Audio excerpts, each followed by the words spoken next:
I put it on.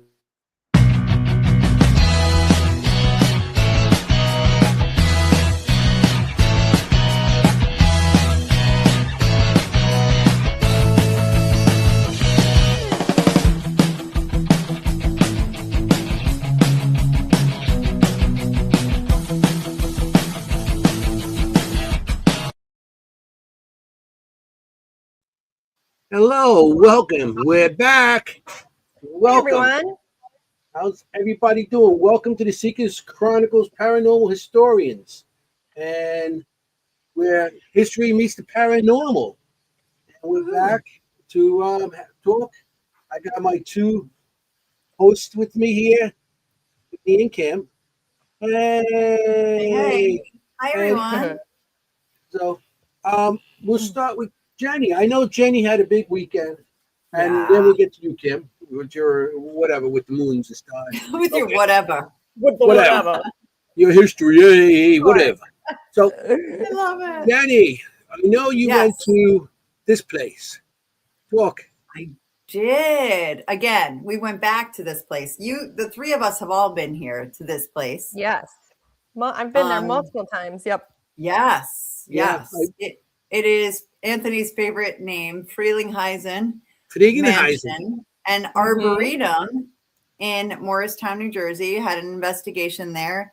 Went unbelievably well. You never know what you're going to get, right? But we got a lot.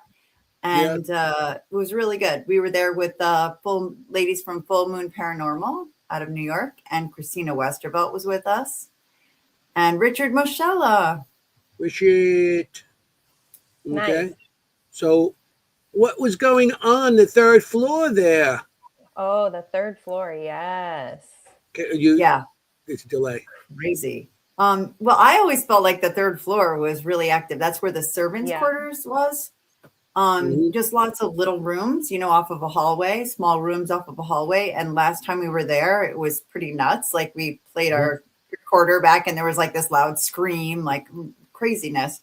But this time, both Lisa and I found out later, caught an amazing shadow figure. One of the best I've seen. One of the only that I've seen that I really thought was that is wild. Was worth I mean, we tried everything. I think we took about an hour trying to debunk this. We put real life people there. We put things to make shadows, everything. But if you can really see close up, I mean, it really is kind of almost see-through in parts, against the paneling there and stuff, the window.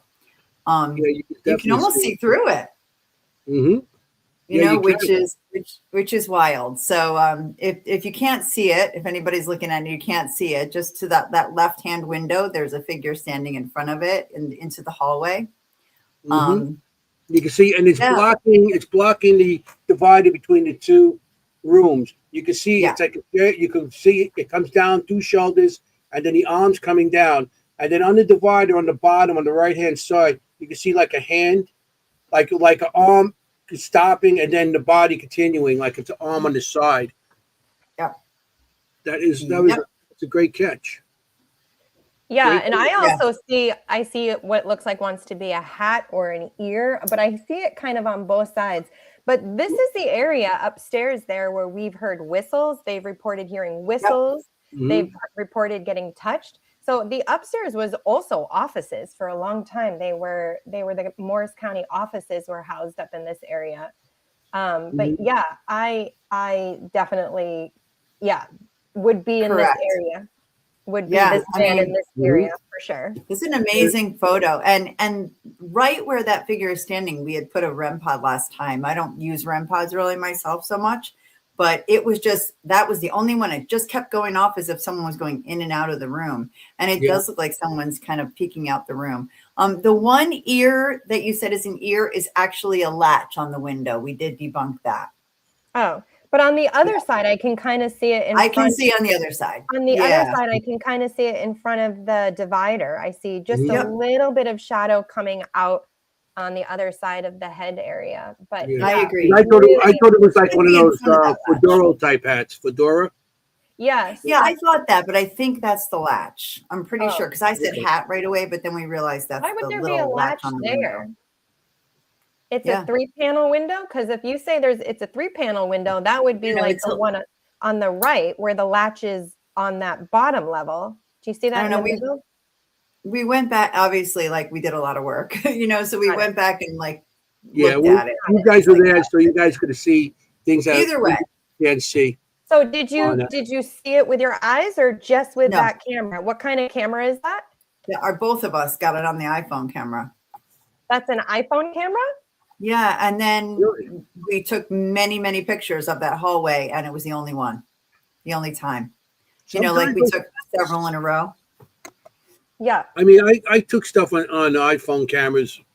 I had an iPhone back, and I got some really good evidence on that, and that was back like 15 years ago when they first when the iPhones first came out. Yeah, we were just taking pictures, around the whole place.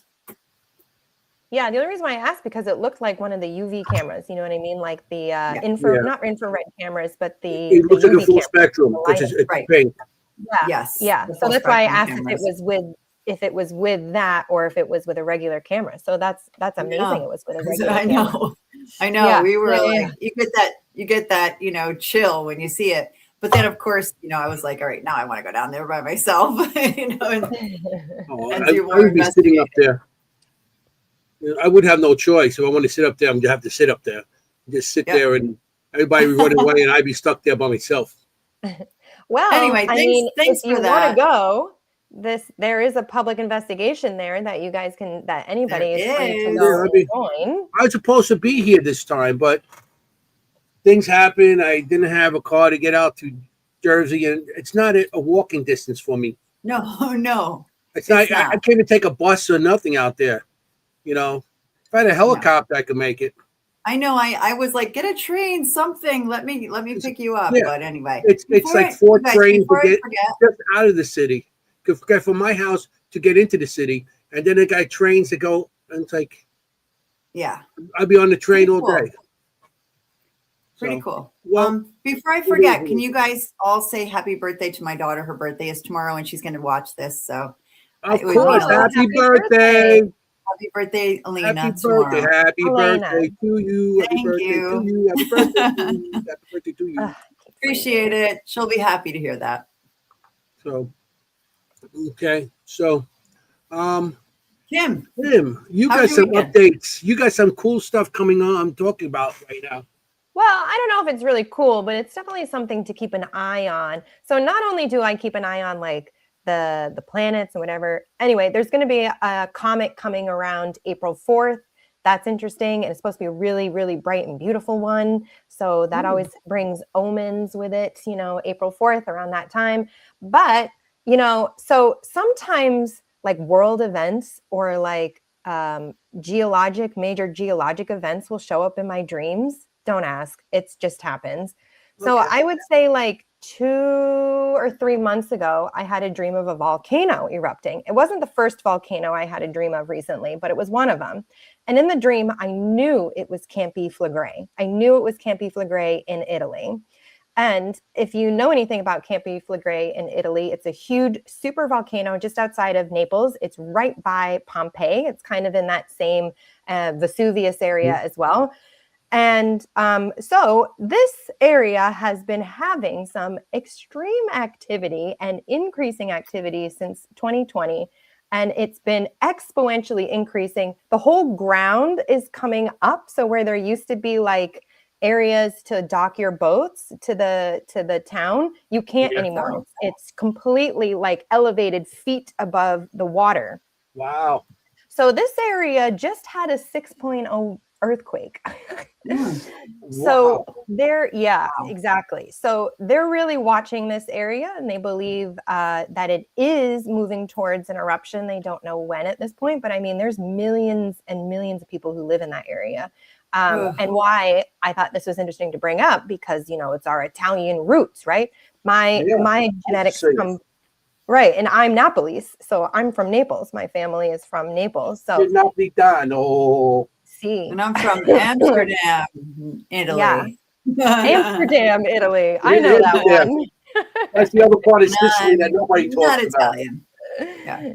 Yeah. So I don't know. Just thought that was interesting. Something to keep an eye on. I don't know if it does have a super eruption. I mean, it would be obviously devastating to the whole European area and the Middle East. So keeping an eye on that. That's my update for today.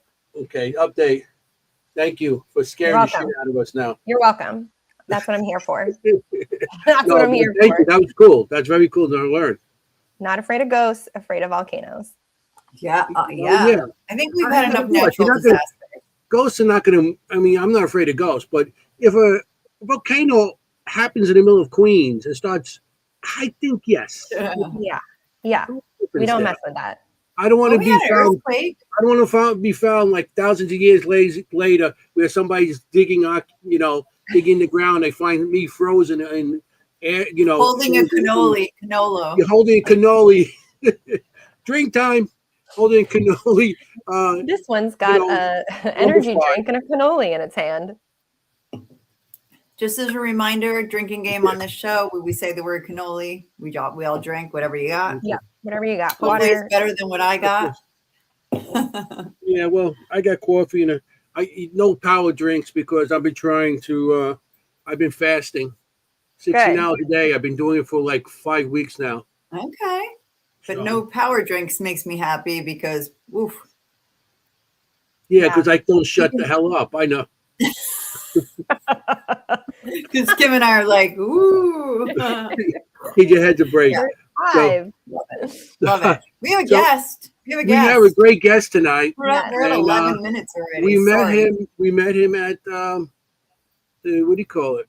The What do you call it? Bucks County? Power Jam last year. So and the Power Jam. Yeah, the Power Jam last year. That was great at Gettysburg, the orphanage. So, okay, Jenny, have the honors. Yeah, I know. It's been too long already, so I'm just going to bring him right on. Tonight we have our new friend, Tim Deppenhart from Beaver County Paranormal in Pennsylvania. Hey, what's up, man? Hi, Tim. Welcome. What's going on? How you doing? Good. Welcome. He's like, what did I get myself into? What the hell? Into an excellent 2 hours. Yeah, he's like, okay, shut up already. Let me get on. I want to get out of here. Yeah. So I love it. How are you doing? Like I said, we met you at the Power Jam last year, which we thought was, I enjoyed it. I'm going back again this year. And so. Oh, yeah. Yeah. We'll have we won't make it this year. We got some other things we got to take care of. But I'll definitely go back next year. I'm glad he made it in August, though, but still just not a good time for me to go. Yeah. August is a little hard for me, too, because I do a lot of – I got a place in Pennsylvania, too. I got it in the Poconos. And, we spend a lot of time out there. And usually, that weekend is one of the weekends we spend out there. So I'm going to be in Gettysburg at the thing. Plus, we're staying at the Tilly Pierce house this year. So we are. Yeah, the Tilly Pearson. What room are you staying in? Huh? What room? Yeah, do you know what room you're staying in yet? They didn't tell me yet. I guess when I get there, they'll let me know the room. We stayed in there and did some investigating. The lady let us in broad daylight. I had a camera running all night or all day, and just hit record. And I left, went out and did my daytime stuff. When we come back, I come home, watched it. We got a perfect voice in our room, and there was nobody in our room. It wasn't muffled like it was outside. It was in our room. Which room were you in? At the end of the hall? Or? Yeah, now I got to ask for it. Yeah. When you go upstairs, so you get to the top of the steps, there's two rooms, like off the left and off to the right. We were on the left. Okay. Yeah. Because I stayed there quite a few times. And actually, back in 2009, I was there with my brother. And it was like me, my brother, my son. And we had the room with the three beds. I don't know the names of the rooms. And it was a different owner at the time. And I got woken up in the middle of the night, and I opened the door, and a girl, I seen a woman running towards into the room, and I seen a man then in the hall. And I actually drew that what I see in the girl. My brother thought it was nuts because I just went, I started drawing. It's like really quick. And he goes, "What are you doing? You okay? You okay?" I'm fine. And then I drew the picture of the girl.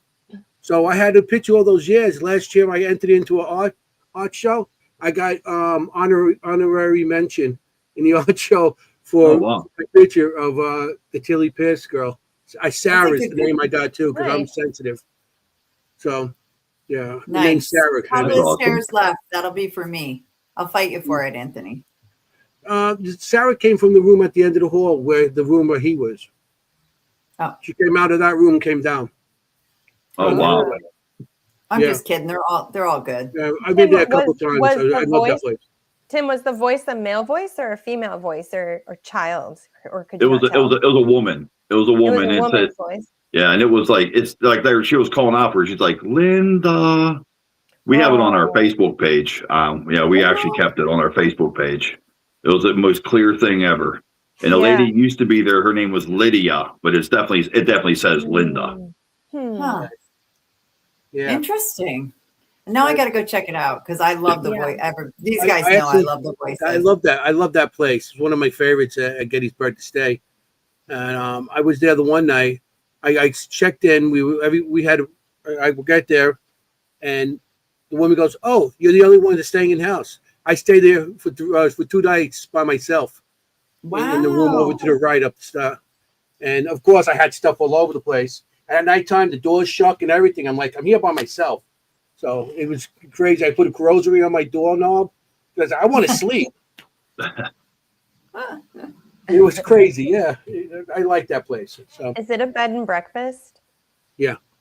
Nice. B&B. I love bed. Yeah, we're excited. Yeah, we're excited to go there again. Something different this year for Gettysburg.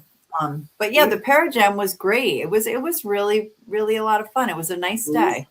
Yeah. That was at the orphanage for everybody watching in Gettysburg. Gettysburg Orphanage there, where a lot of bad things happen to children and stuff like that. That was crazy. They did a nice job though. Mm-hmm. Oh yeah, for the first one, that was a really good job. They did. They really did. They put a lot of work into it. Yeah. Yeah. I mean, that was crazy. That was a good time.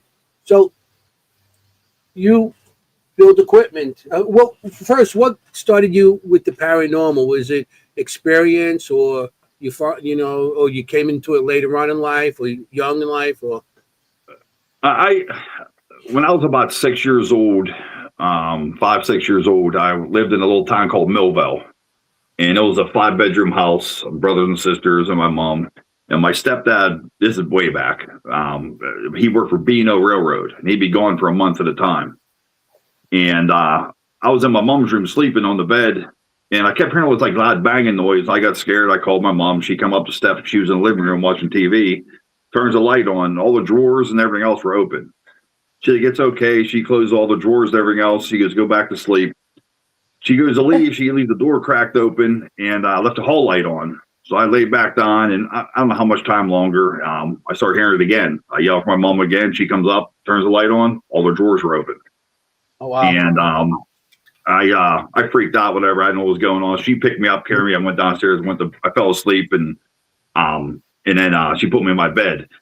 But as time went on, I found out through my older brothers and sisters and my mom and my stepdad that our house was haunted. And I didn't know that. Like the time my mom was laying on the couch with her face in the back of the couch, she felt 2 hands on her side, and she started hearing the Lord's Prayer. And she spun around real fast, and nobody was there. And then I found out later, like this might like an order they were telling me stuff. They didn't want to scare me. And then my stepdad, when he'd be home, he would he'd be looking at the mirror, like they had the mustaches, they had their little combs in their pockets. He was like fixed his mustache. You can see a lady behind him. He'd turn around and she wouldn't be there. And it ended up being his aunt. They figured it out. I literally was going to say it sounds like family. Yeah. Yeah, but then what's really weird is as I was older, I realized what was going on. Everything else, nothing would happen when he was out of town. So when he was back in town, it would happen. It was pretty neat. So I kind of was into it like that, and we ran around cemeteries when we were younger. I kind of backed out a little bit. And then I went down 20 plus years ago. I did the public investigation down at Moundsville Prison in West Virginia. Love that. And a door slammed in my face. And the only thing I had, like Anthony, like we were saying earlier, back then equipment, there wasn't that much equipment. Mm-hmm. I mean, I had a little recorder, a K2 meter, which was like the biggest thing around, and the camera. Right. And so we played with that. And then as years went on, I wanted to boost this up more. So about 10 years ago, I started pushing harder, and we started the Beaver County Paranormal. And then now we go to Ohio, West Virginia, Pennsylvania, and we did New York up at the Hinsdale House. So we have a team of 10 people, and we, whoever can make it, we go and try to find out. Yeah. Where's Beaver County? It's way western PA. We like border Ohio, East Liverpool, Ohio.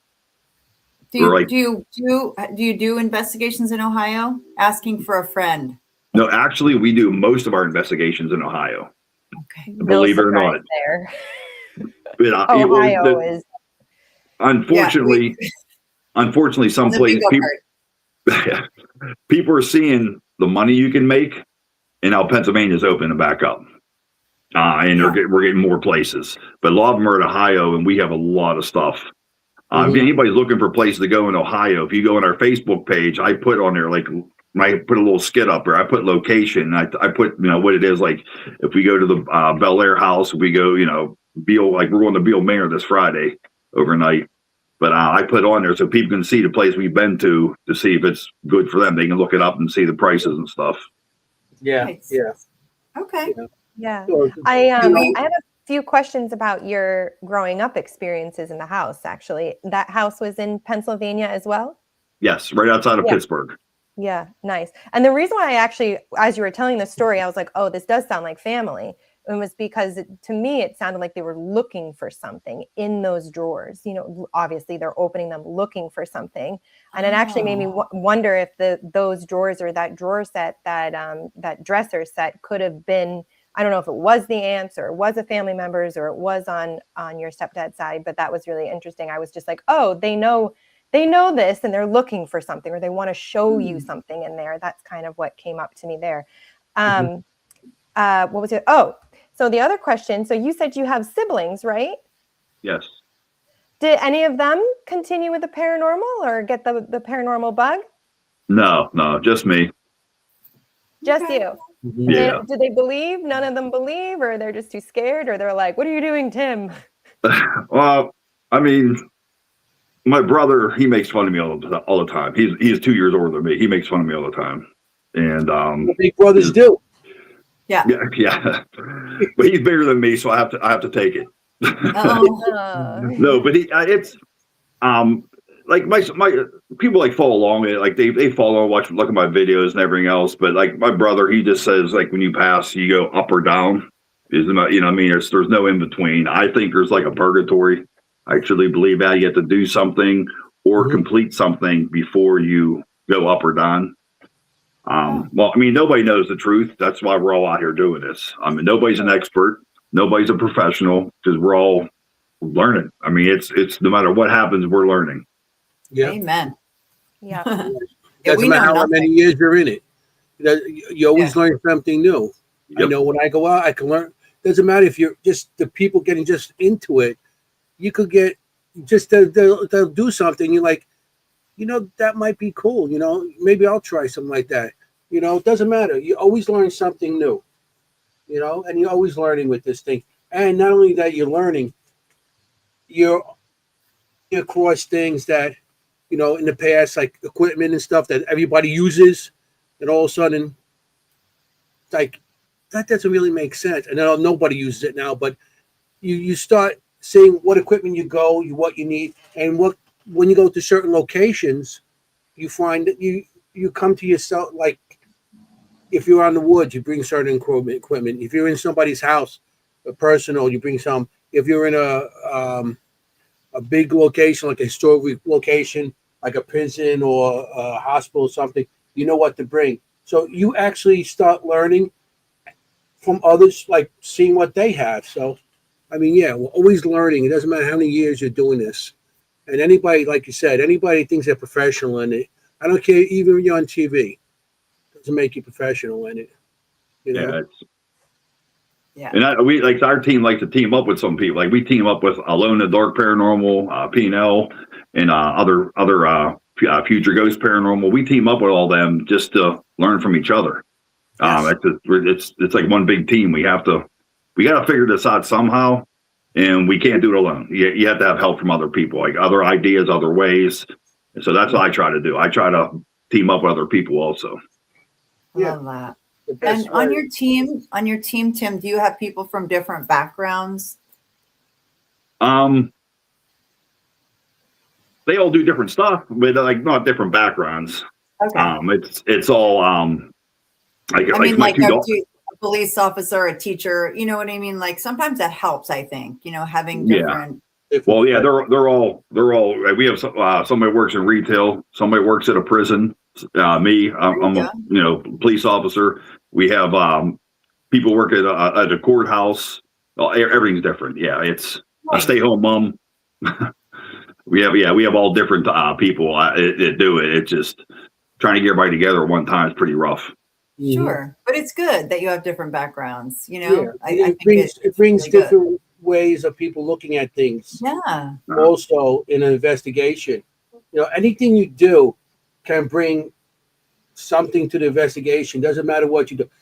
A mother that's at home and dealing with people, she knows how to deal with people. So when it comes to spirit, she knows how to deal with a person that crossed over. That's still a person, because the spirits over there, they were once alive.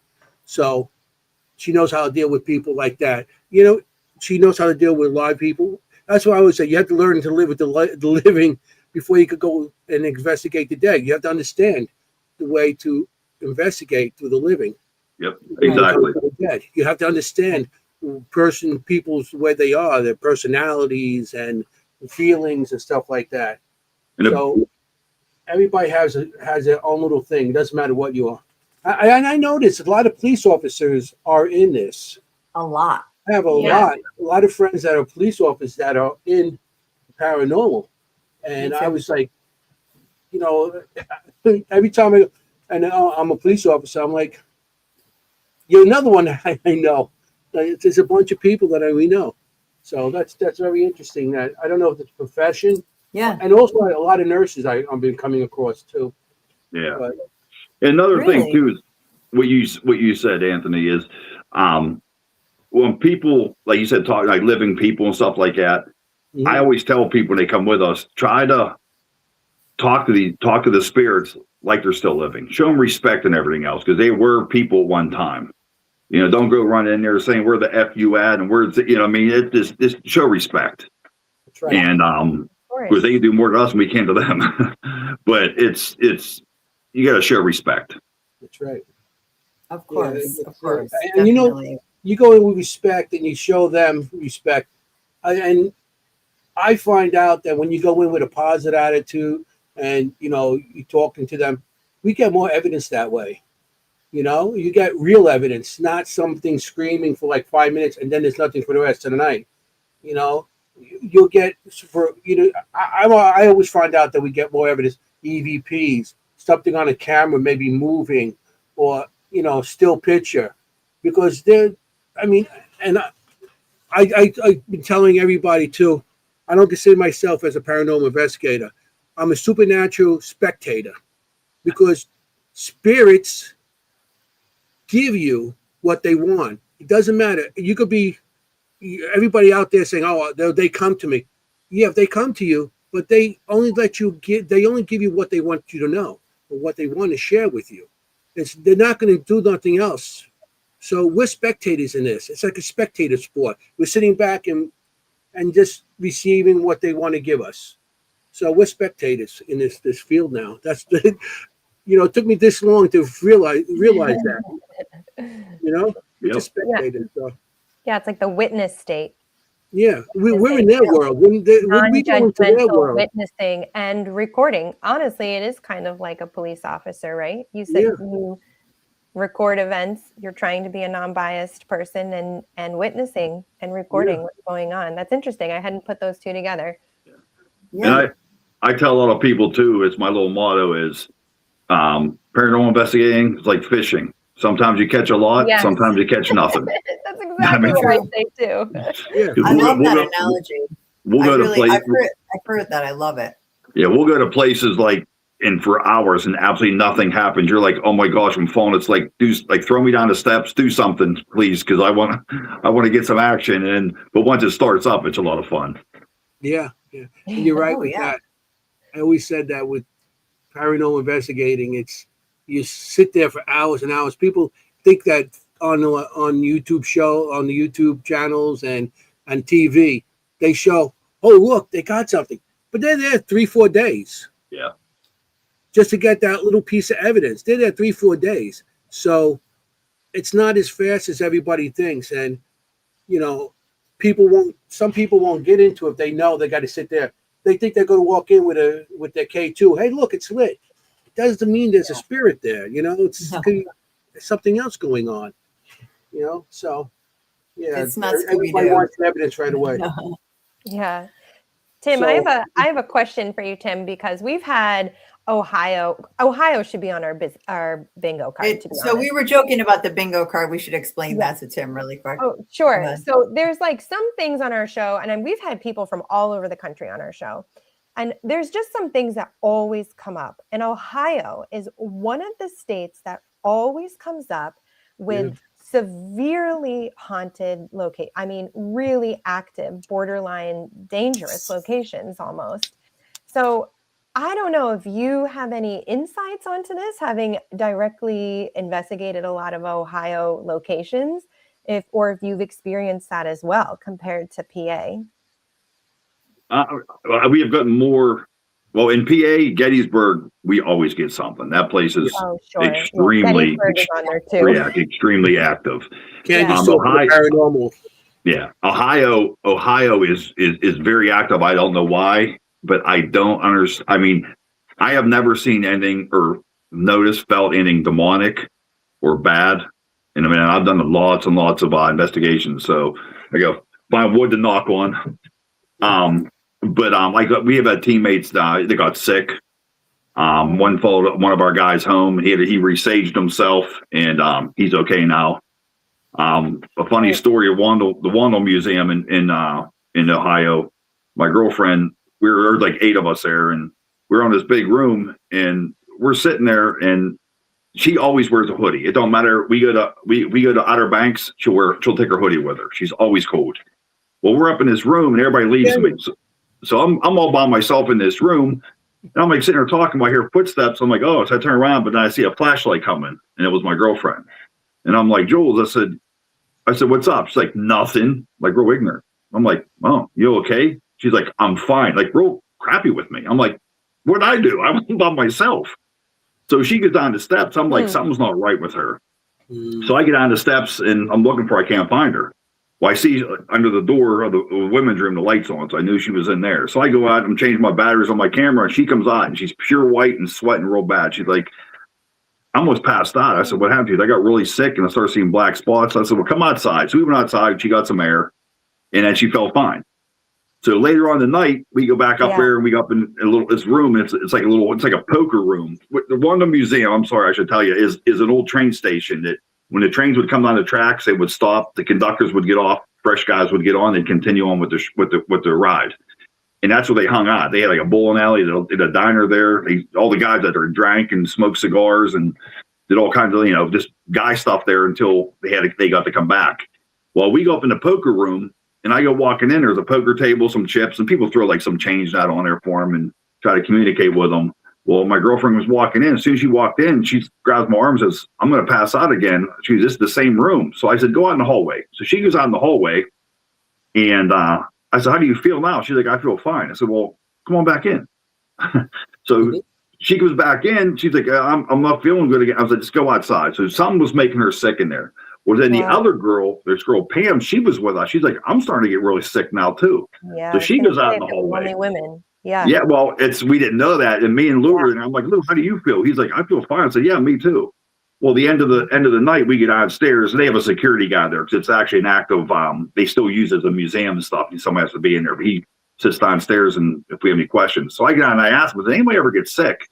He's, yeah, people get sick up on the top floor or whatever. I said, yeah, my girlfriend went in that room. He starts laughing. He goes, that's the guys' room where they drink, they smoke cigars, they talk about women and their wives and everything else. He goes, they don't like women in that room. He goes, that happens all the time. Females go in there and get sick. And he didn't. I mean, I just told him we went upstairs, and he exactly what he said happened. That was pretty interesting. Yeah, that makes total sense. Yep. Yeah, sure. I mean, at the time you probably didn't, but afterwards you thought about it, right? And you're like, okay, all the women got sick. Yeah, I never even thought about it. I did, and then I said we went down and we asked them. I said, "Oh, that makes sense because guys don't want girls in there. They want to talk about girls." Mm-hmm. Right. It was pretty interesting. Yeah. Right. We want to go back because I want to go back in here to see what happens. I'm just curious. I'm just if it happens again, and that's like really good evidence. Yeah. Yeah. I'd be curious too because they were all getting physically affected. I would be curious. I mean, you could do an experiment with that if you have a woman who's willing to be the bait a little bit. And you could set up a whole ring of lights around them, a whole thing, and have a K2 or millimeter in their hand because it almost feels like there's somebody coming over the back or something. Almost because I don't know. I feel like they are being very affected by them. Like I can feel that from what you're describing. So I don't know if somebody's willing to be bait there. That would be interesting. I would be willing. Ghost bait. I would be willing.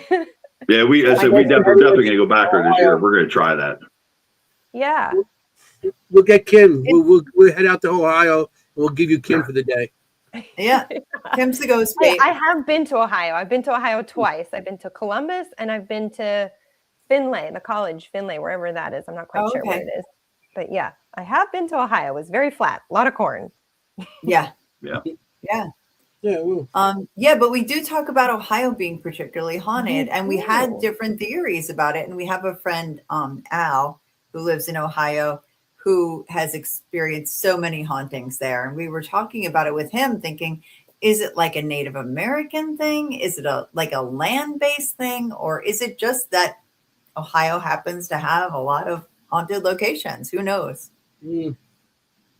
Yeah, I'm not sure because if we had like in Pennsylvania a lot more places, we probably get a lot more stuff. We would know more.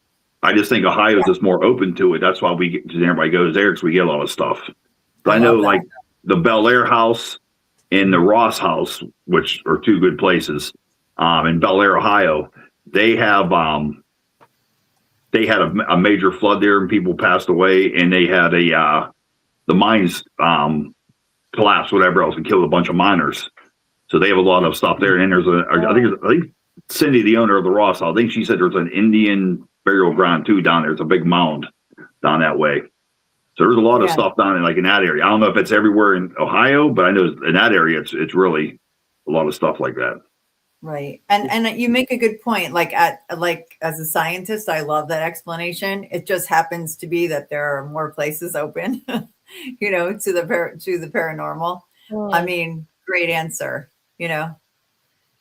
Sometimes it's not that complicated. It's just that more places are like, hey, come on in, investigate.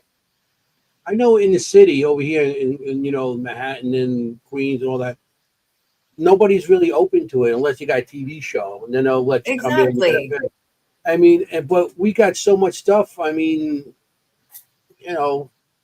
up and down, like Little Italy, and of course, all that was one time, like Italy and the towers and everything. That was all part of the 5 Point from the movie. That was real, and the gangs and everything, and there was riots there and stuff like that. But they're not open to a lot of that stuff, to go down there and to say, hey, let's go and do an investigation. I wish it were more, right? More now. So you're right. Maybe because they're open, that's why we're getting more. Yeah. There's some states are not going to let you go in and say, hey, my place is haunted. It's a lot of places don't want that. That was a good point. True. Very good point. So, Tim, what has been your most profound paranormal experience on an investigation? Well, I actually seen in all my hundreds of investigations, I've actually seen 2 real apparitions that looked real as you guys. And they're, believe it or not, they're both in Gettysburg at different times.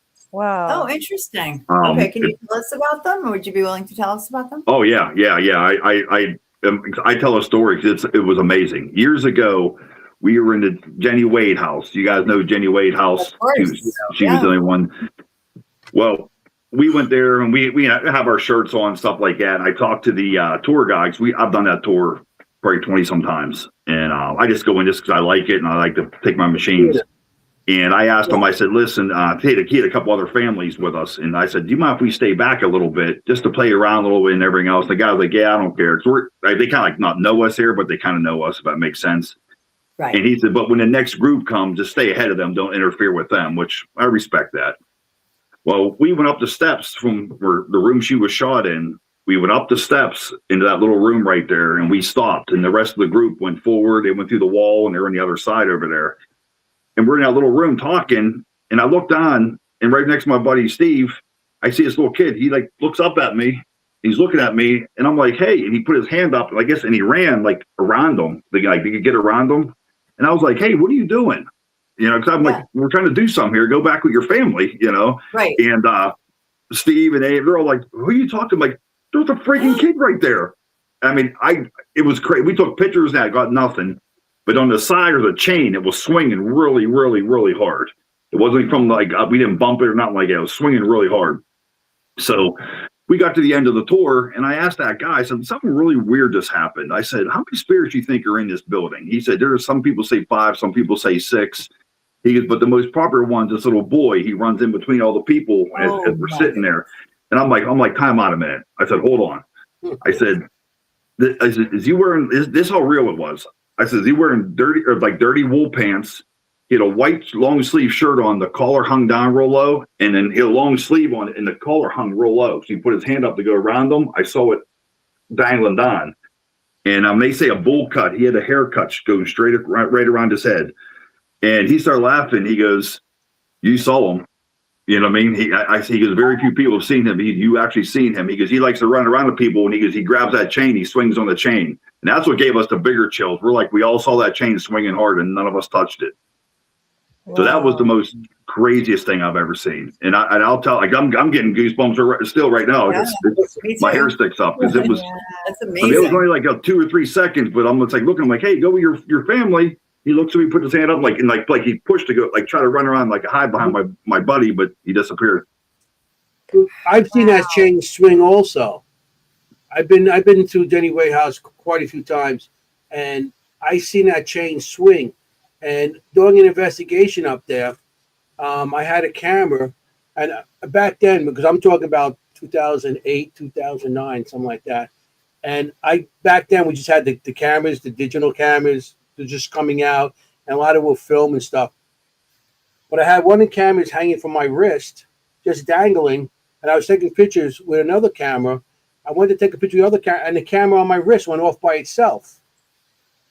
I got a picture on there by the bed upstairs. When you come out, you go through the wall, and you get in Jenny Wade, and you got the one bedroom. Then you walk, and there's another bedroom on the other side, right next to it. Yeah, like a kid. It looked like a little kid like this hiding behind the bed.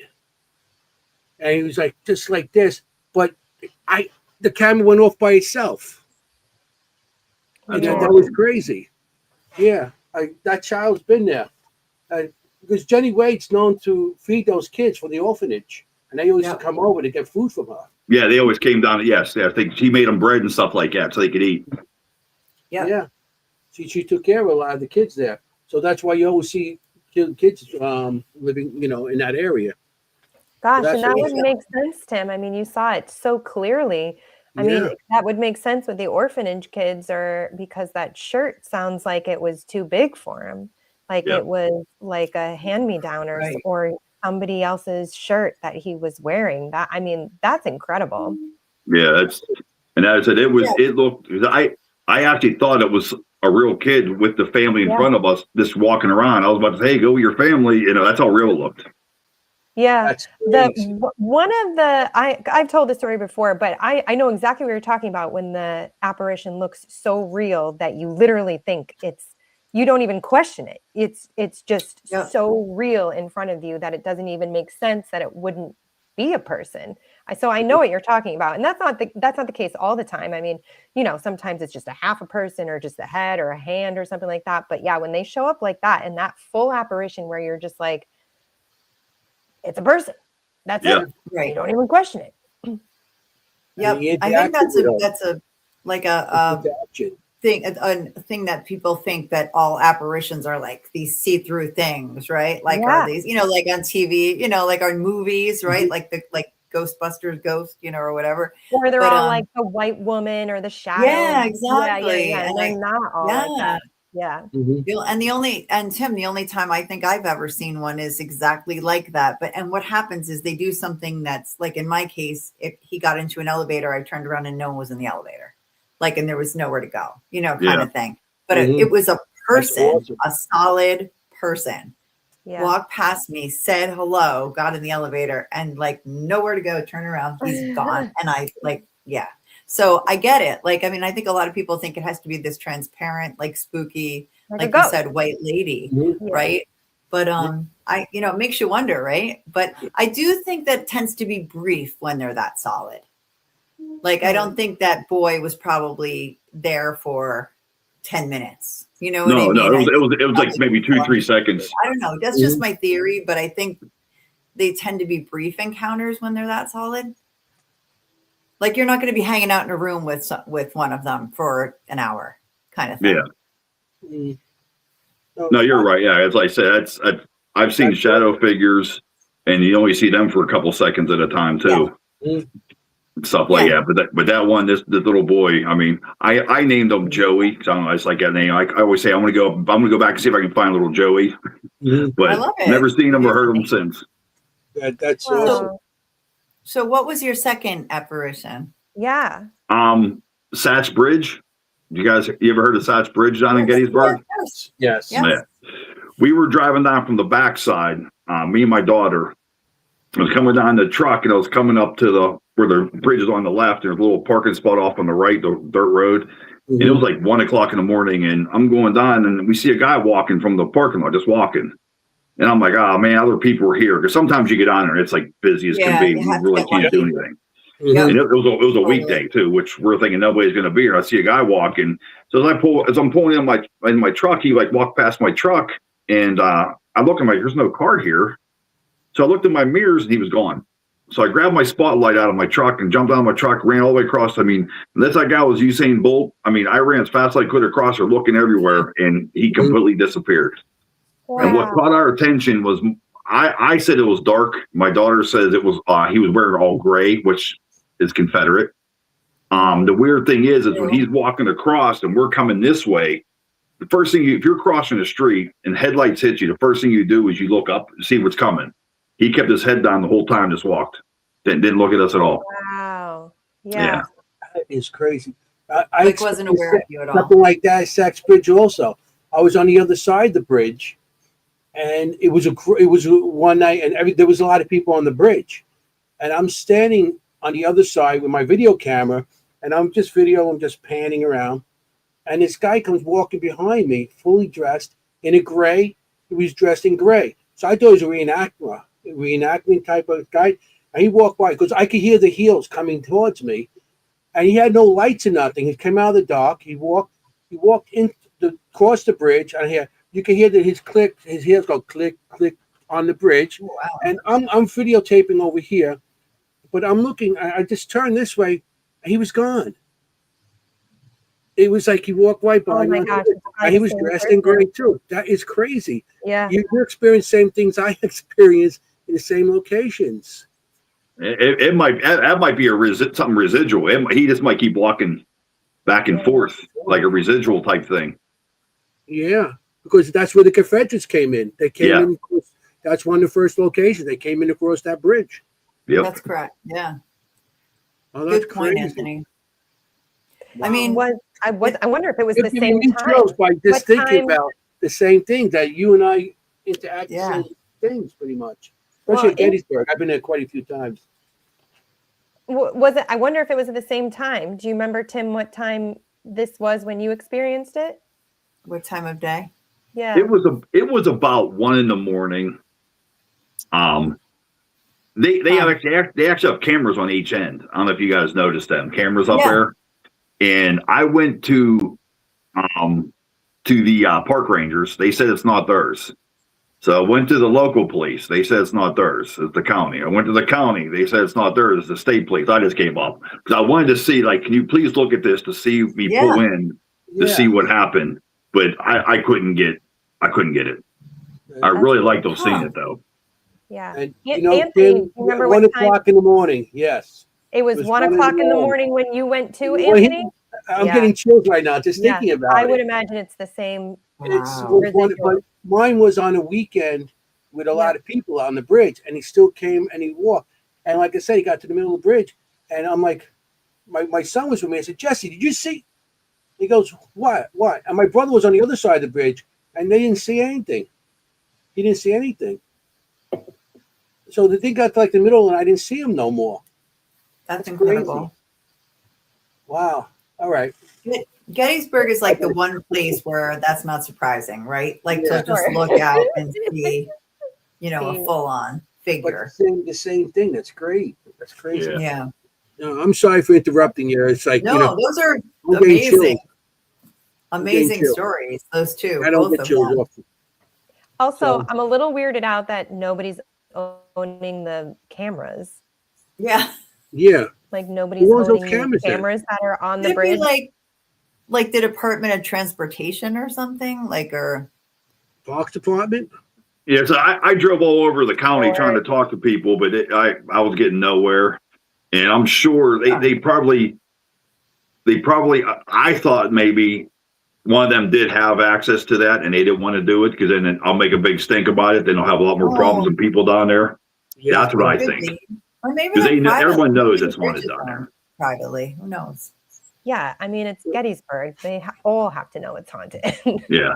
Yeah. I mean, if you're in the park after hours, they'll arrest you. So who arrested you? Oh, yeah. But who arrested you is part of the same people who have the cameras. Yeah. Yeah, but don't go get arrested to find out about the cameras, people. No. Yeah. I almost got in trouble once on Gettysburg. It was in the daytime. Okay. It was in the daytime. Believe it or not, I was at the wheat field, and some of my team was up top of the wheat field. I go back down to my truck. I open my tailgate up, so I got these big pellet. I have probably $8,000 worth of equipment. Mm-hmm. I pulled them out. I'm getting some other equipment out, and I hear a car pull up next to me and stop. I look over and it says Park Ranger. I'm like, okay. And I turn around, I'm like, what's up, guys? And they're like, what are you doing? I said, I'm up here, just trying to do some investigating, whatever else. He's like, what's that on your tailgate? And I'm like, what? He goes, that piece of equipment. I'm like, there's a lot of equipment on my tail. I don't know which piece you mean. Well, they put the car in park, and there's a guy, an older guy driving, and a younger guy, it looks like a newer guy in the passenger, and they put the car in park, they start getting out. I'm like, oh no. Well, I pull my badge out, you know what I mean? Because I have my weapon on me. I take it everywhere I go. And I said, hey, just so you know, I'm law enforcement. I said, I do have my weapon with me, whatever. Like, we're not worried about that. We're worried about my equipment. And they looked at it and they pointed and they says, it's illegal to have a K2 meter on the battlefield. Believe it or not. What? It's illegal. You can have anything else, but a K2 meter is illegal. They consider them relic finders. I have no clue how or why, but they said, yeah, it's a $75 fine, and plus they confiscate it. And of course, I have 3 of them sitting right there. You know what I mean? Wait a minute. So it's like a metal detector? You can't. I know you can't have that. That's what they're saying, and I don't know how. I don't know. I mean, I don't know if people open them up and alter them, but they said if you go up, like say this, you go up against a tree, and then you can find where the lead balls in that, or like the bullets in that are, and people start digging the trees out and destroying the trees, trying to get the lead balls out of there. That's what they told me. Wow. I don't see it, but I'm not going to argue with them because I had 3 sitting right in front of me. Yeah. And that's the honest to God's truth. And I asked other people, and they said, yes, you can have anything else on there, but K2 meters.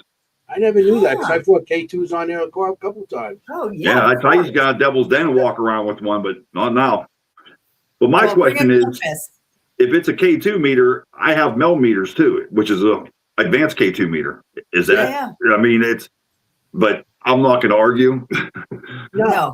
But I try to tell you. Thank you. Any kind of pods and stuff, yeah. I mean, it's the same difference. Wow. Yeah, they don't fool around either. I think the Boo Bear, they have the Boo Bear. They're like, oh, you can't have no Boo Bears here. That you can find the Boo Bears. Like, no, wait. You can't. You say you can have a Boo Bear? No, I'm saying, I'm just kidding. Like saying, next they're going to say you can't have a Boo Bear there because it's the same purpose as a K2, pretty much. Right, but okay, so good. How I guess you would just have to know that. Like, I mean, do they give you a warning? I've been taking them on there for years. K2's on there for years. Never knew. No. Of course, I put on Facebook. I see if you're out there with a metal detector, or something like that. But really? Yeah, I went to Stir Background anyways. That's like my second home. I love it there, and I was just trying to look for spirits, and they were nice. They let me go. They gave me a warning because I told them, I said I just didn't know anything about it, but I mean, I don't believe it, but I mean, because I don't see K2 meters being relic finders. Like I said, unless people are like opening them up and changing something in it and adding something, maybe, I don't know. But I wasn't going to argue. I'm like, all right, well, I'll put them back in my truck and you won't see them ever again. Yeah. Unless they're using them as like if there's an object that has, electrical energy imbued into it because of the memory of it, it might light up. So unless they're using it like that. Yeah, I don't know. I mean, we can use motion balls. We've used, everything, pods, side pods, everything, but no K2s. No K2s. I put it on Facebook because people say I'm going to go something on the battlefield. They said make sure you'll do it at nighttime, of course. And they said, yeah, we're going to go in the daytime. And all I put on there is to make sure you don't take a K2 meter because it's illegal. They'll confiscate and you'll get fined. And a couple of people like, oh no, it's not, blah blah blah. So I just said, listen, do me a favor. Go in there with a K2 meter. When you see a park ranger, keep in your hand, wave to them, and see what happens. Wow. But what are you in jail? It's weird information. Like I said, that's crazy. Wow. I was waving my K2. That's why they shot me. I mean, I don't get why the K2 would be against the rules. I get why the digging would be against the rules, but like you're not touching anything, really. Yeah, well, they're saying it's like a metal detector. You're looking for if you find something, they think you're gonna dig or something. I don't know. Like I said, I wasn't gonna argue. I didn't want to argue with them. I'm like, you're right, I'm wrong, fine. Which I'm pretty sure I'm right. Yeah. No. Because K2s pick up electromagnetic. They don't pick up bullets. That's right. No, I mean, if it has electrical pulse, K2 will work. If there's no electrical pulse, a lead ball does not have electrical pulse. Matter of fact, a lead ball wouldn't have any kind of magnetic. Sometimes metal gets magnetized, and then you might get a reading off it. But a lead is not known for any of that. Yeah. Well, then again, no. No, hey, you heard it here first. No, this is good to know. Really. Being a news, the people from Seekers Chronicles were arrested tonight for importing K2 meters onto the battlefield of Gettysburg. I need you to bail me out, Anthony. Yeah, I got my what are you in for? That's wild. Murder. Oh, I'm in for a K2. I'm in for a K2 meter. I pulled it out. Or 3. They arrested me. I pulled my K2 out on one of the ranges. Funny. That is funny. That is crazy. It's misinformation. Somebody in wherever they made that law, it's misinformation. They don't know what they're really talking about. Yeah, but they said they find a lot of ghost equipment laying around because people get scared when they see their park rangers. They just throw their stuff and leave. They don't come back for it. They said they have like boxes and boxes and boxes of stuff. But you're allowed to investigate as long as it's daytime. But but like I said, with the K2s now, you should find out they have like a county auction and go buy people that probably sell the equipment as like part of an auction with the police department or the rangers, and you can buy all the equipment cheap. I'll buy the whole box off you for $200. Yeah. Yeah. Let me have the box. I'll take it. I'm like, okay. I have no clue what's in it. That's funny. Oh. Tim, Yeah, what is your go-to? Like, what is your favorite piece of equipment? Oh, you just beat me, Jenny. I was going to ask that. I know. Yeah, I'm I know. I'm getting like yeah. The mediumship is wearing off. I like the tripwire, but our most used piece of equipment is the cat balls, the motion balls. Yeah, that's it gets, we get so much stuff with those. It's unbelievable. But I like the tripwire. Person to say that. Yeah. Like in the last 2 weeks on our show. So it's pretty cool. Yeah. Like we got an XLS camera, but oh my gosh, is it hard? I'm still learning how to do it. I use it, whatever else. It's just, I mean, it's like if you go to college or something for it. It is so hard. There's so many different buttons and angles and stuff like that. But I think I'm gonna really enjoy that one. The XLS. But like I said, I don't use, like, I have the Obvious and everything else. I really don't use that anymore. Pods, we use pods. I actually build my own pods. I have side pods, and you guys ever have a clip pod? Mm-hmm. Yeah, I build the clip pods. You can put trigger objects on them. We use them a lot, especially when we go to a place with little kids. We'll put 2 pods out there, one with a girl's toy and one with a boy's toy, and try to communicate to see if it goes to the girl toy, then we'll kind of know we're talking to a little girl there. We use them. I build music boxes now because stuff's so expensive, and that's like, we talk about how expensive places to rent are, but now equipment's so expensive. You pay $160, $180 for a pod, and you buy a camera, you buy this, you have $400 or $500 into it, and if you don't like it or you get scared, then you're out that money. You have to sell it for cheaper. I build these pods, and I don't really make much money off them. I just want to make sure everybody gets experience and have fun. That's all. That's all. I'm on Etsy. I send stuff all over the world. I have a boxer now. I got to mail out to Czech Republic. They got they bought a pod off me, and it was a kit, like a super kit. But I just want. I want people to have fun. I want people to have fun, enjoy, and help us help them try to find out what's out there. I'm not out for just trying to make $1 million and make money. That's why I think some people get mad at me because my stuff's so much cheaper, and it's costs a lot less. But I'm not out here to rip anybody off. I want everybody to have fun and, investigate. Yeah, so it's accessible. Yeah, I mean, I'm right there with you. I mean, the equipment I don't really have a lot of equipment because I think it's all way too expensive. I'm not going to spend $2,000 on something or $160. They don't last very long. They don't work as they do. I mean, I've already had my millimeter's already broken, and I bought a brand new one, broke within a year. I just bought a REM pod. Yeah. And it's the second one I've had, and they both have broken. And I think I could send it out. Your husband with them. What? You gotta stop hitting your husband with them. Well, he deserves it. Well, my team loves to kick them down steps for some reason. Like, we'll have stuff around, and I'll be on the first floor. They'll be on the second floor. I hear them come. I hear boom, boom, boom, boom, boom, boom, all the way down. And they break. I'm like, are you kidding me? Yeah. But now I build them. I build them, like I said, in I can show you. Here's my. It's really loud too. Oh yeah, that super one. Loud, right? Mm-hmm. And then here's one. We put them in like other rooms on other floors because then you can hear it. And so you can go upstairs, whatever else. I'll tell you a funny story about that at the Ross house. Then I have these ones here because these ones are the thinner plastic. I got these new ones here now that are a little bit quieter.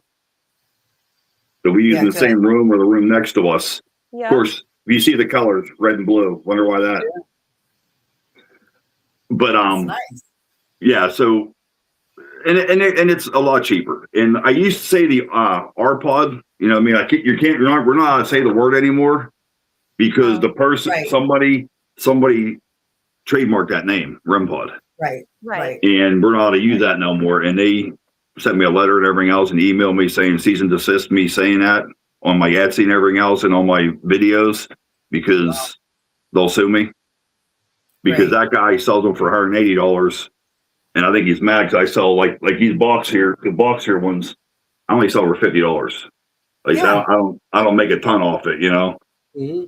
You know what I mean? And these little ones here are $30. And they work, and you built them. Like one of the things I like about building my own pods, I won't use the word right.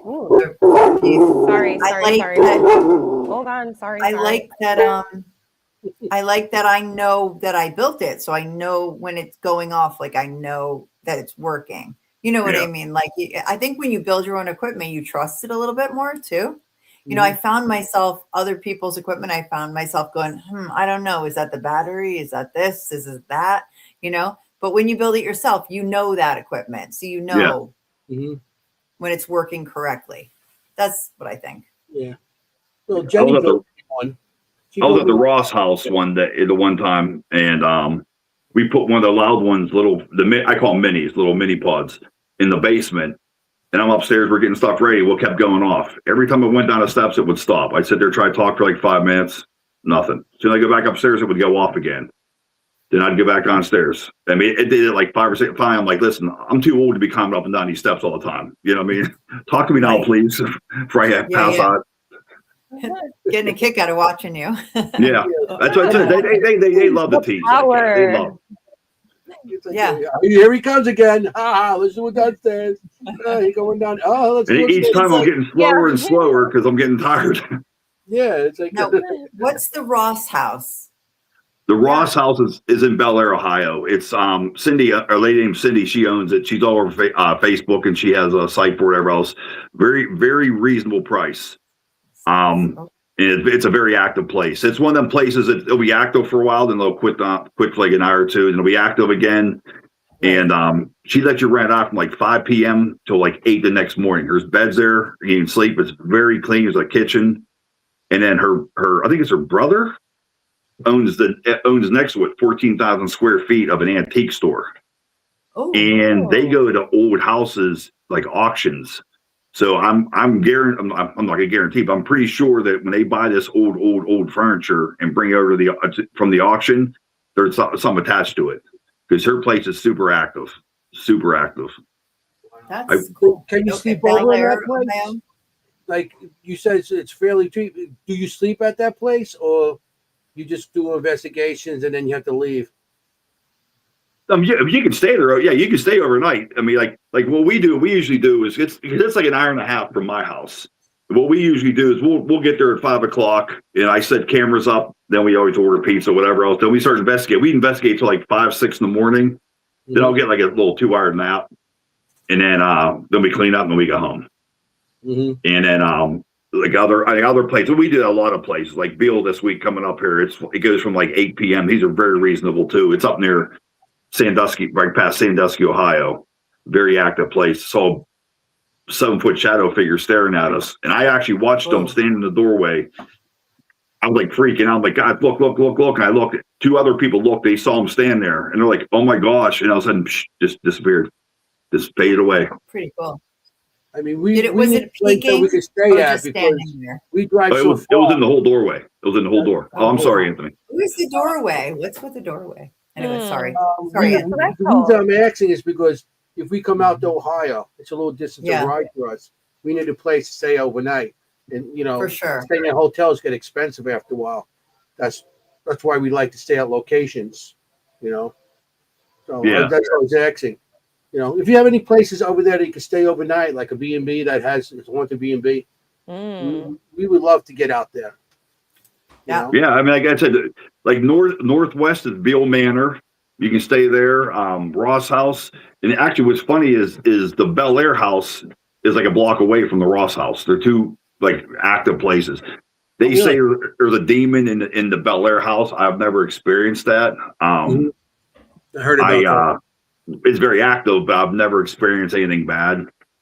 I mean, what's her name again? Because I met her at one of the Gettysburg things. Who's that? The Ross House? The Bel Air house. Oh, no, the Bel Air house. I can't remember the lady's name, but the Ross House is Cindy. And she's at all these different vending shows that are going around.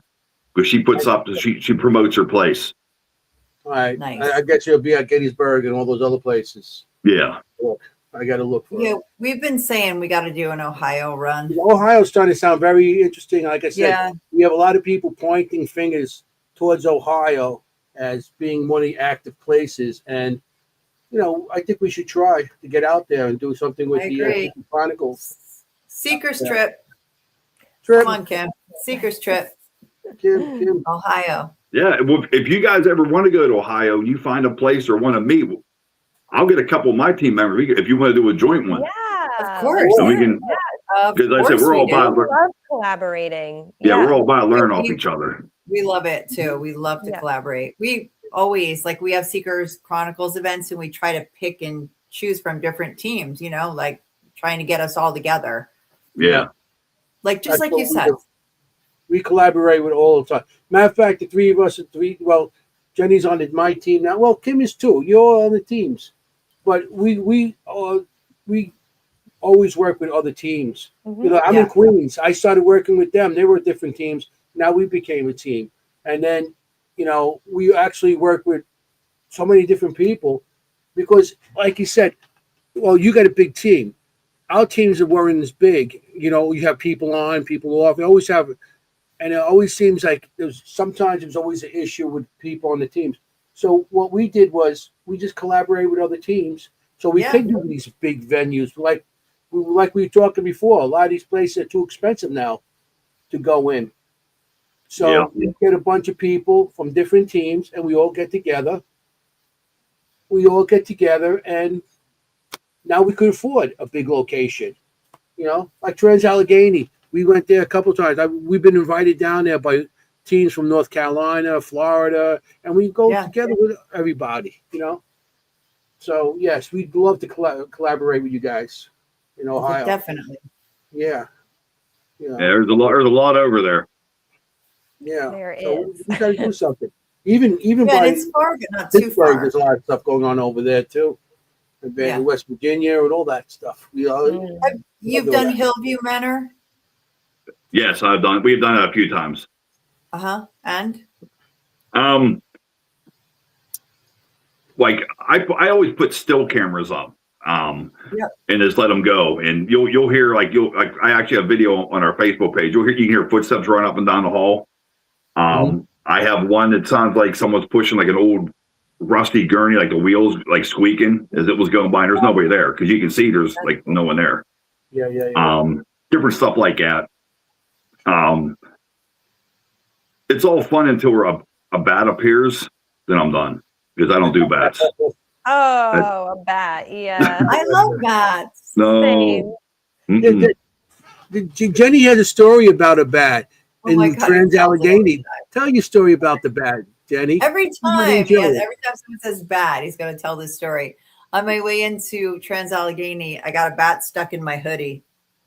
Like actually in like a living bat in my hoodie, and I couldn't get it out. Isn't that crazy? Of all people, dude, that's maybe they know I'm a vegetarian. They're like, she doesn't eat animals. We love her. Animals love me. Maybe your blood tastes different with no meat in it. I'm hearing that story. I'm just sitting here in my own house. I'm freaking out about right now. I'm like looking around, thinking there's a bat in here now. They're so cool.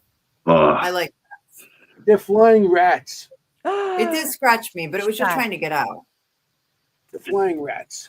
It didn't. Wait, I think we have talked about this. I think I was already like, it scratched you and you didn't go get like. Well, no, I just got there. We had to go overnight. They scratched her. But now she sleeps from her feet. You're fine. Or you're a vampire. Upside down. That's it. That's why she's so pale. She sleeps from her feet upside down. Now. All right. Okay. That's why I'm cool. clear. I like vampires. I'm into that. Yeah. I'm a vampire now. I'm immortal. He just drinks from it. That's Tim, funny. out That of all the locations that you've been to, what is the one that keeps calling your name? That you keep wanting, you can't get out of your head. Yep. You might do extra history on it. You might do extra research, and you just are being drawn to it. Is there a place that calls to you like that? There's two, like my favorite spots. Madison Seminary, it's in Ohio. It's a big seminary. And there's a place that's no longer open. It's called Greenville Manor. Green. I mean, like I said, all my investigations, my batteries run low. I can walk anywhere in the dark. It don't bother me. Well, Greenville Manor, I always want to go back because we had a lot of action there. And the one day we had it for 24 hours from noon Saturday to noon Sunday. And everybody left. Of course, we all got there at noon. And everybody left like at 4 a.m. And I still have it till noon. I have cameras up everywhere. And I'm like, I'm not going nowhere. I'll stay here by myself. I don't care. Last people left in the car. I turned, started walking towards down the walkway towards the house. And the door was open. I completely freaked.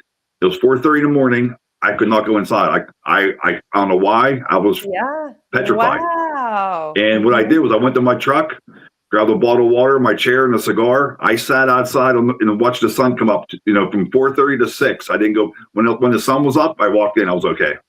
But I could not, I just froze. I couldn't go in there. Wow. And I'd love to go back here. I was hoping they were going to open back up again. They were thinking about it, but we haven't heard anything since because I'd love to go back there because there was a lot of action there. And then Madison Seminary, up in the attic, up in the area, Bill Kimball, he's the owner of that, great guy. We were in the attic, and what we do is I tell people we do an experiment. Like everybody gets a motion ball, we spread out everywhere, and you put the ball 3 feet in front of you. And we ask if anybody, whoever you want to talk to, because they might not want to talk to me. They might want to talk to a female. They might want to talk to a younger person. They might want to talk to we don't know. So if that ball lights up, you ask the question.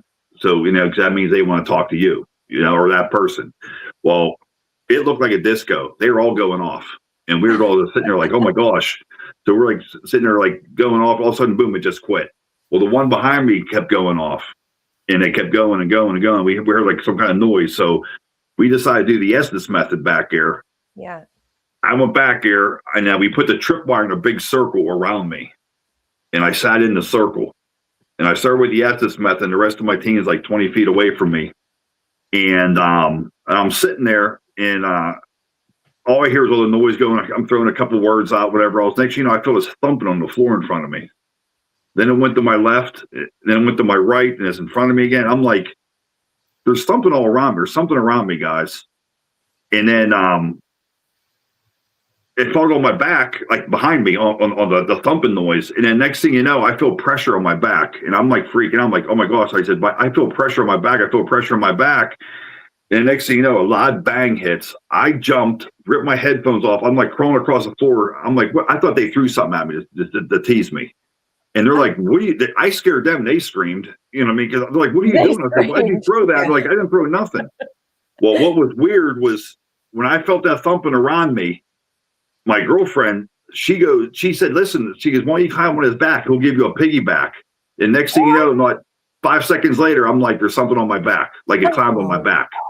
Wow. So I was freaked out from the noise because they didn't hear the loud bang. Only I did. For somehow, so I felt it vibrate the whole floor and everything else. They heard nothing. So we waited a little bit, and I went and did it again.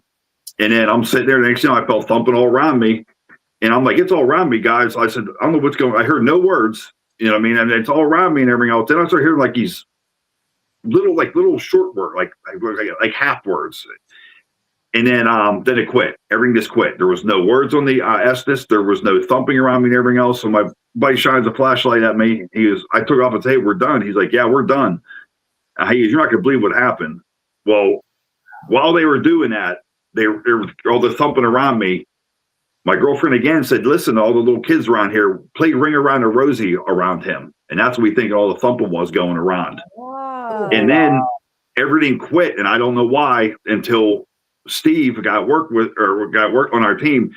He was sitting there looking down at me, and they all heard walking coming down the hall towards them. And they're all like, hey, Tyler, they thought it was Tyler, one of our other teammates. Like, Tyler, we're in here. And there was nothing in there. So Steve gets up, walks down there, nobody in there. Which is awesome is my camera caught it. You can hear footsteps coming down the hall. We think that guy, he's supposed to be a mean person, lives in that one room. But he thinks Adam Kimball said that he probably went down and yelled at the kids, "Don't we're playing," whatever else, because everybody quit all of a sudden after them footsteps. That was pretty neat. And I want to go back so bad and do that, which we are going back. We have 2 dates this year. We're going back there. I'm going to go back in that corner and try to do that again and see if it happens again. That sounds terrifying, the thumping. Yeah, I mean, I've been bit, I've been scratched, I've had rocks thrown at me. Girls on my team, they love to pull the hair, not like a little like tug, they like pulls it real hard. I don't think it's anything mean. I don't think it's anything bad. I think it's them trying to get your attention. Honestly, like hey, I'm here. You know what I mean? Which I did. I got bit on the arm here. The pictures are on our Facebook page. I actually sent it to Carlo, which is at Bill Manor. We're going there this Friday. I was in the basement. Another funny story is we were in there. He was taking us for a tour the first time we were ever there. He gets on there and says, "Yeah, there's like 4 or 5 confirmed scratches and bites down here. There's like supposed to be some kids that were like living down in the basement. The parents made the kids live in the basement, whatever." Well, me of all people, I'm like, "Hey, you have a right to bite or scratch me all you want. Just don't hurt me." And of course, my girlfriend's like, "Oh no, please bite them," like being funny. So we go upstairs. We start the investigation. We get downstairs. We're doing the essence method in the basement. And I'm holding the camera like this for like 20 minutes, just holding it, sitting there. And then we go upstairs, change the batteries. Like, "You're bleeding." I'm like, "What are you talking about?" Like, "You're bleeding." I looked down, and there was blood running down my arm. I mean, it was like running down my leg. It was on my shoe. Wow. And I'm like, "What the heck's going on?" It was a puncture wound. Well, I go in the back. I took a picture of it. Then we went to the bathroom. I cleaned it off, and you can actually see small teeth marks around it. Whatever else, yeah, something bit me. That's why I can't wait to go back here. That's one of the places I want to go back. I've been waiting to go back here because I want to go in that basement by myself to see if I can get anything else. Yeah. But the pictures are on Facebook. Oh my gosh. This is in Ohio again? Yeah. But it's out past Sandusky. Yeah. Yep. Of course. Yeah. Yep. I don't think I've Bleeding. ever heard of anybody being bit in New Jersey out of all the locations. No, that doesn't happen around Always here. Ohio. I got scratched at the one and thing. Yeah, we've Did been your scratched, girlfriend- but I came home. I had the scratches on me. Yeah. I've been and bitten. I've been bitten at Bristol. the what do you call it? The Nutley. It was in Nutley, New Jersey, at the Kingsland Manor. Had teeth on me. Oh, I okay. got bitten there, and also I had But you hand didn't get marks on me. a puncture wound like that, like bleeding Not all bleeding over. like that, no. But No. you could see like teeth marks. They didn't break, but you could see like the of teeth on me. What? But not, And did your girlfriend say sorry? Sorry, I told him to bite someone to bite you. Sorry. No, she laughed. Of course, she laughed. To Well, hurt I you. get it. I'm not telling them to hurt you. I always say throw something at Anthony. Can you throw a rock at Anthony? Yeah. But when I'm turning around, it's usually her throwing something at What me. are friends for? and she blames a ghost, right? Yeah. Look, I'm somebody just threw it. Just came over my shoulder. I don't know. Yeah, but and I never felt it. Never. I didn't even know I was bleeding. And some people said, "Oh, I scratched myself." And you'll see the pictures. Those scratch marks, like I itched myself. Some people said I hit my arm off a nail. So how much it was bleeding, I would have felt it. I definitely would have felt it. Right. Yeah. Yeah. I never knew. I don't know much about it, but people I've spoken to, because I've never been scratched or anything, but people I've spoken to say that supernatural paranormal scratches don't hurt like real world scratches hurt. They don't. That they, is that right? Okay. That's what I've heard. Yeah. When you get scratched or something, sometimes I don't feel like it's on the outside. Sometimes I think it's coming from the inside. Oh, wow. What? Yeah. Right. Anthony, what's That needs to be explained a little bit more. What do you mean? Yeah. You Explain. scratching from the inside?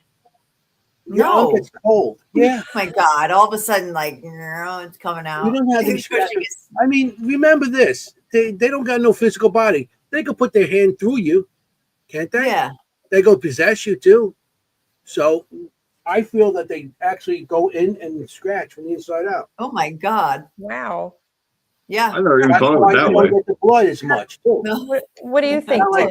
Welcome to our world, Tim. No, I like hearing different. We're just teasing you. Yeah. I like hearing different like ideas and different things like that. I like that.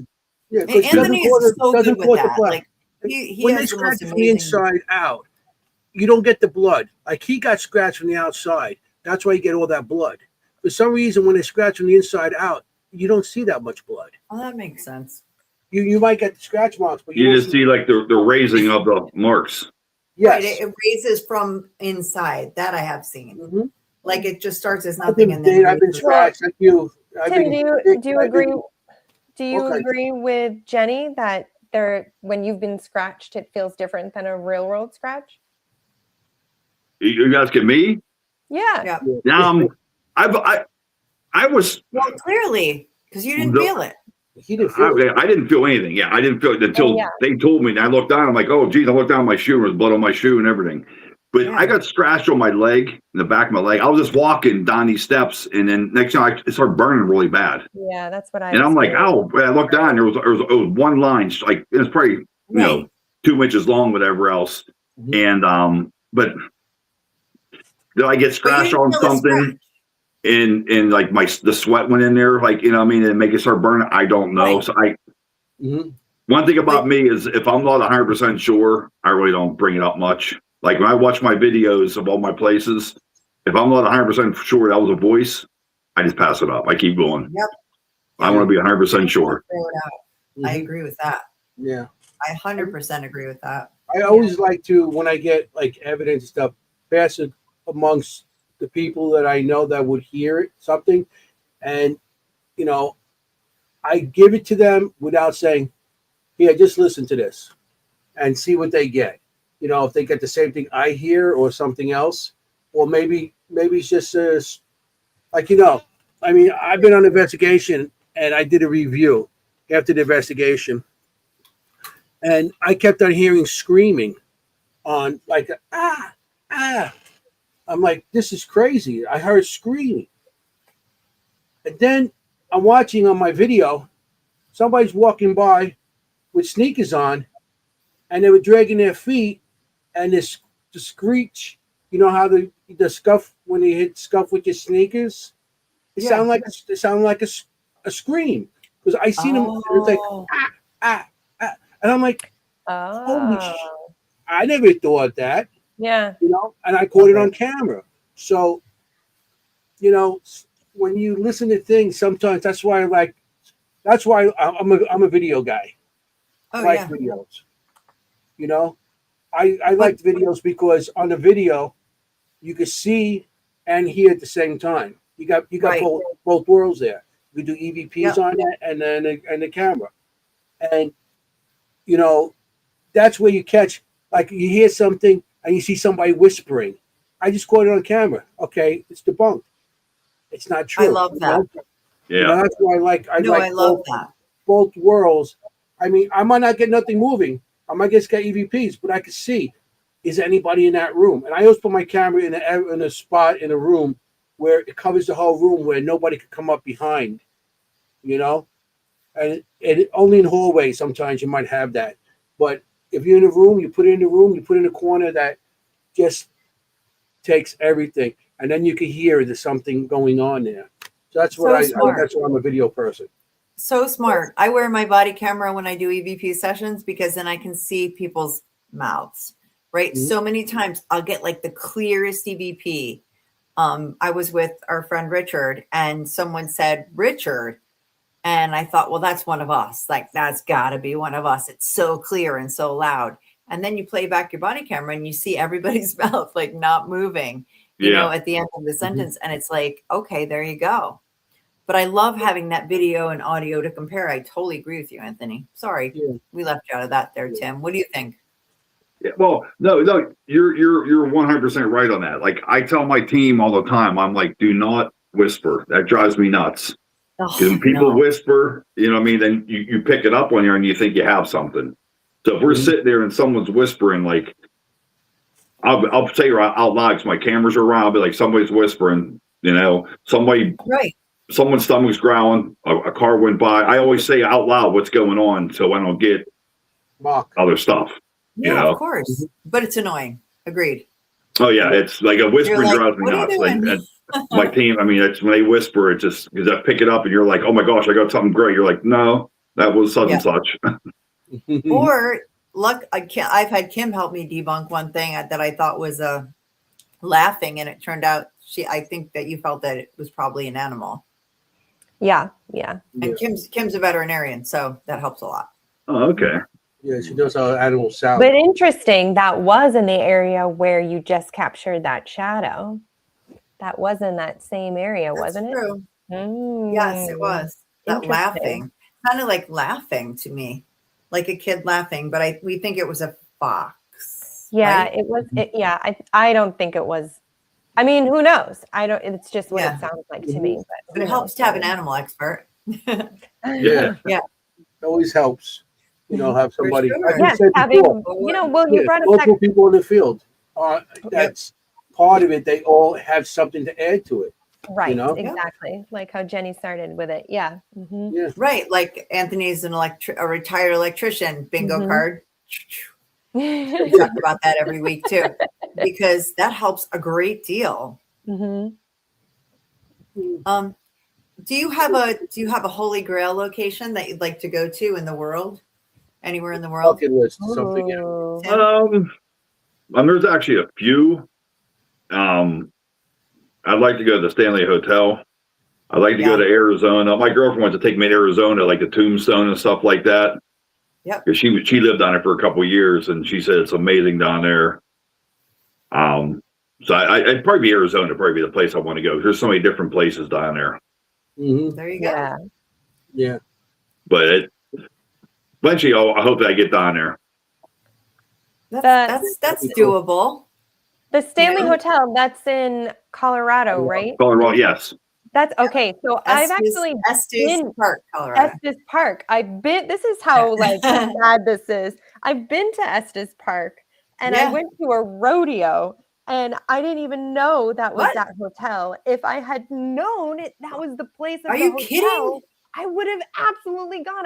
I'm totally with the boat. Like, I'm never gonna go back to Estes Park, Colorado. No, right?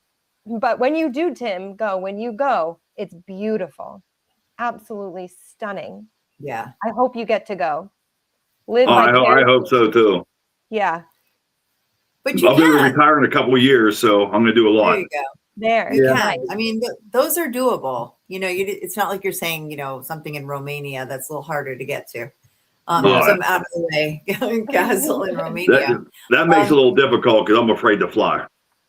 Oh, no, that's not happening. Really? Even though Colorado and Arizona is pretty far, but he's like ghost fine. Flying.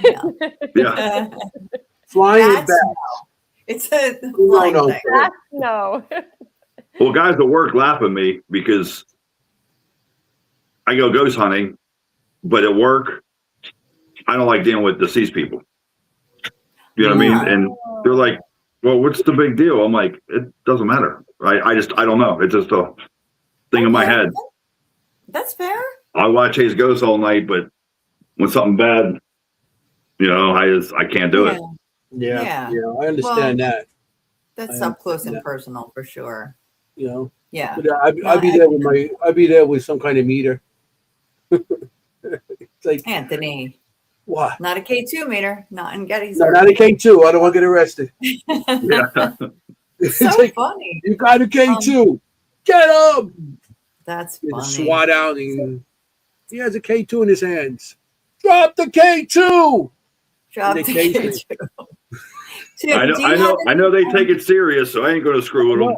Yeah, no, they're serious out there. But I would love to have permission to go on a battlefield at nighttime, just one night in my life. That would be amazing. That'd be to awesome. Spend the whole night out there, have it all to yourself. Yeah, like pitch a tent. Oh my God. Like little round top, Devil's Den. Oh, we heard cannon fire one night we were there. Yeah, we did hear the cannon fire. I have pictures of like light streaming, look like maybe bullets shooting through the air at night over there. And it's like streams, like bullets. And I've seen fires. I heard the cannons. I heard all kinds of guns going off there. But I have a friend that when I was working, his brother was a reenactment, one of the reenactment soldiers from the Civil War, and they used to go there once a year on the battlefield. Like they do the reenactments, and they actually sleep on the battlefield. And he was telling me that him and his partner at nighttime, they were walking through like this little dirt area going across, and they heard footsteps behind them. and he's like, they thought it was like the rest of their people coming, to join them. And look, there was nothing there. Then they looked, and there was a tree right there. And we talked about this, Jenny and Kim. And it was like, he said, look at the billion fireflies. It was like sparkling in that tree. Oh yeah, that's right. Yeah, Oh, yeah. wow. And they were like, what is that? And and fireflies usually like June, I think. Yeah. Not June, July. I think it's more like June into July. But when they were there was no fireflies, and it looked like this tree was like sparkling with a bunch of them. And they were like, what is that? He told me about that. And I'm like, that's crazy. Beautiful. And of course, they didn't have no cameras or anything because at that time, they're supposed to be part of the unit and stuff. They're not supposed to carry the camera. They're supposed to be of that era. And they were in uniform and stuff like that with their guns. I mean, but what a trigger object that is, right? Like, imagine that. Yeah. I would love to camp overnight there. That'd be awesome. I mean, that's a living trigger object. I love that place. Wow. Tim, do you have any mediumship or sensitivity abilities? No. It seems like very rarely do I get when you walk into a room or something, I can get like little chills, whatever else, like there's something doesn't feel right. But I do see a lot of shadow figures. Yeah. Interesting. Yeah, I do see like more than the average, or than my team does. I've noticed a lot more. Like I said, I saw that little boy, little Joey, and I saw that guy over by Sats Bridge. And actually, my daughter saw the Sats Bridge one with me. We both saw that. But it's like, but I don't feel like we have a guy, Steve M. We have two Steves on our team. Steve M. He the one that actually had something follow him home. He had to resage himself. He's very sensitive. He goes into a room and like he just starts getting like drained and dizzy and everything else, and he's not good in here or whatever else. But like mediums and stuff like that or anything, we don't do nothing like that. You don't? Yeah. Okay. No, I'm not either, but I work with them like these two. Yeah. These two. Yeah, I mean, I find you are like it's sensitive. so If you're helpful. seeing something, you are as sensitive in some sort of way that they're appearing to you, like the child and the shadows. So you do have ability, some sort of ability. Maybe you come into it all, but you do. I mean, if you see something, you have some sort of sense towards, maybe not being a medium but you do have a sensitivity towards it. And plus you did have experiences as a child, so that did open you up to things also. So as you're an adult, you'll still be open to certain things. That's like I said, you're coming across it. Some of the experiences. And your daughter comes with you. That's awesome. Both my daughters go. Yeah. Oh, that's fantastic. Yeah. Because it was funny was my older daughter Leanne, her husband Mike was a skeptic, and we took him to Hillview. He's 100% believer now. Oh, nice. He's 100% believer.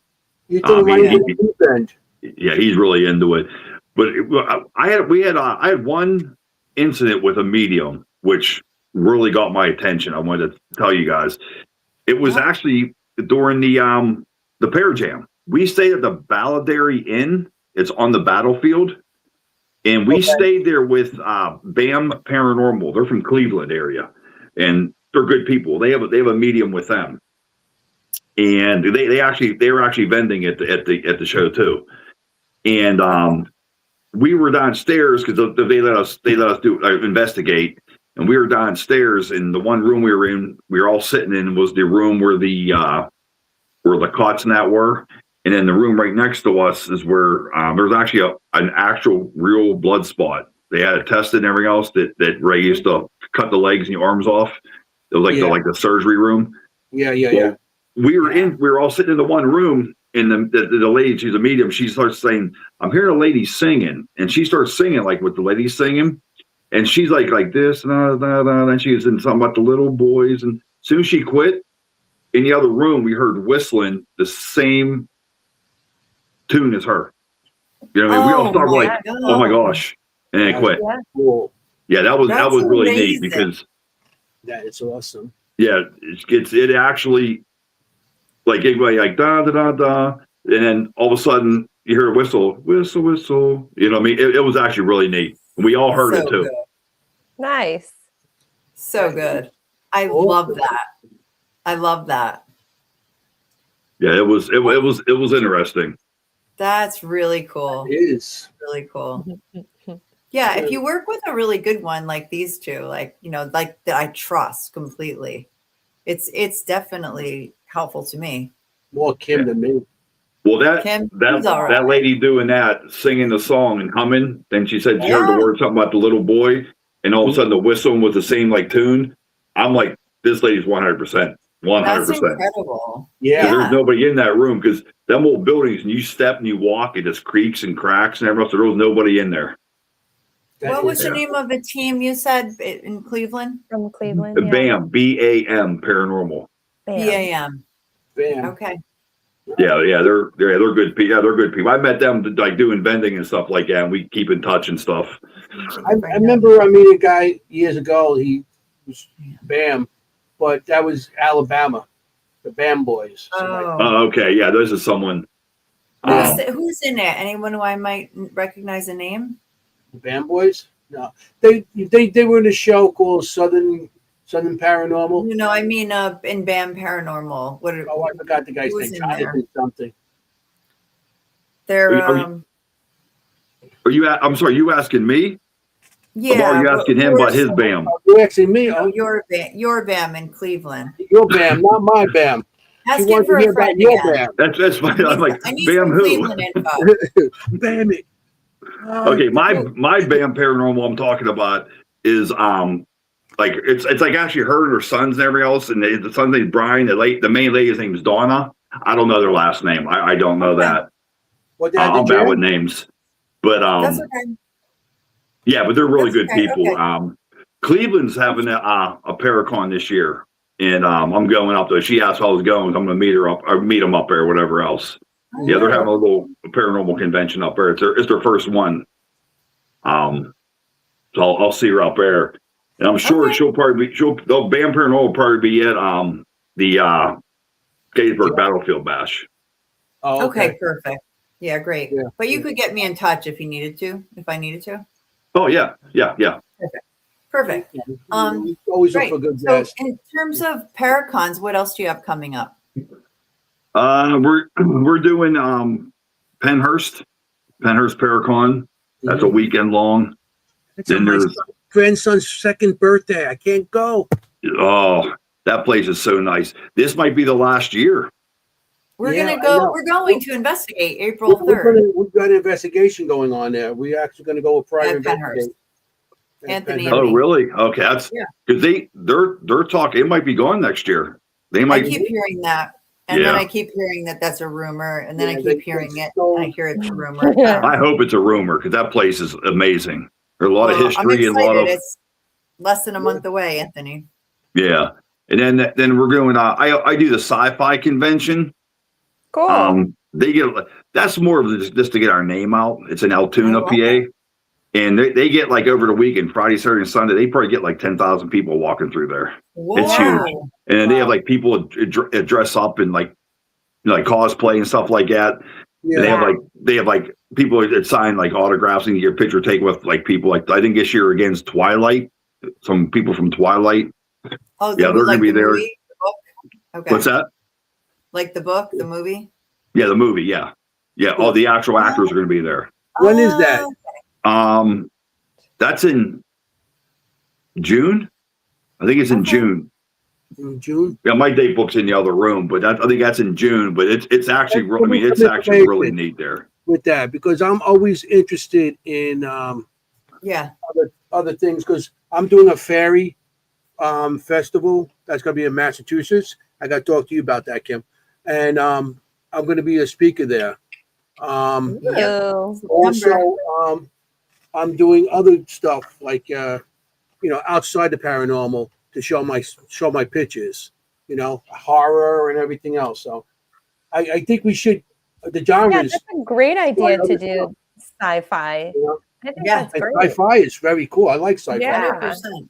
Yeah, I love that, Tim. If you I get a love chance, it. send me some information. I might be interested. If I got the date open, I might do that.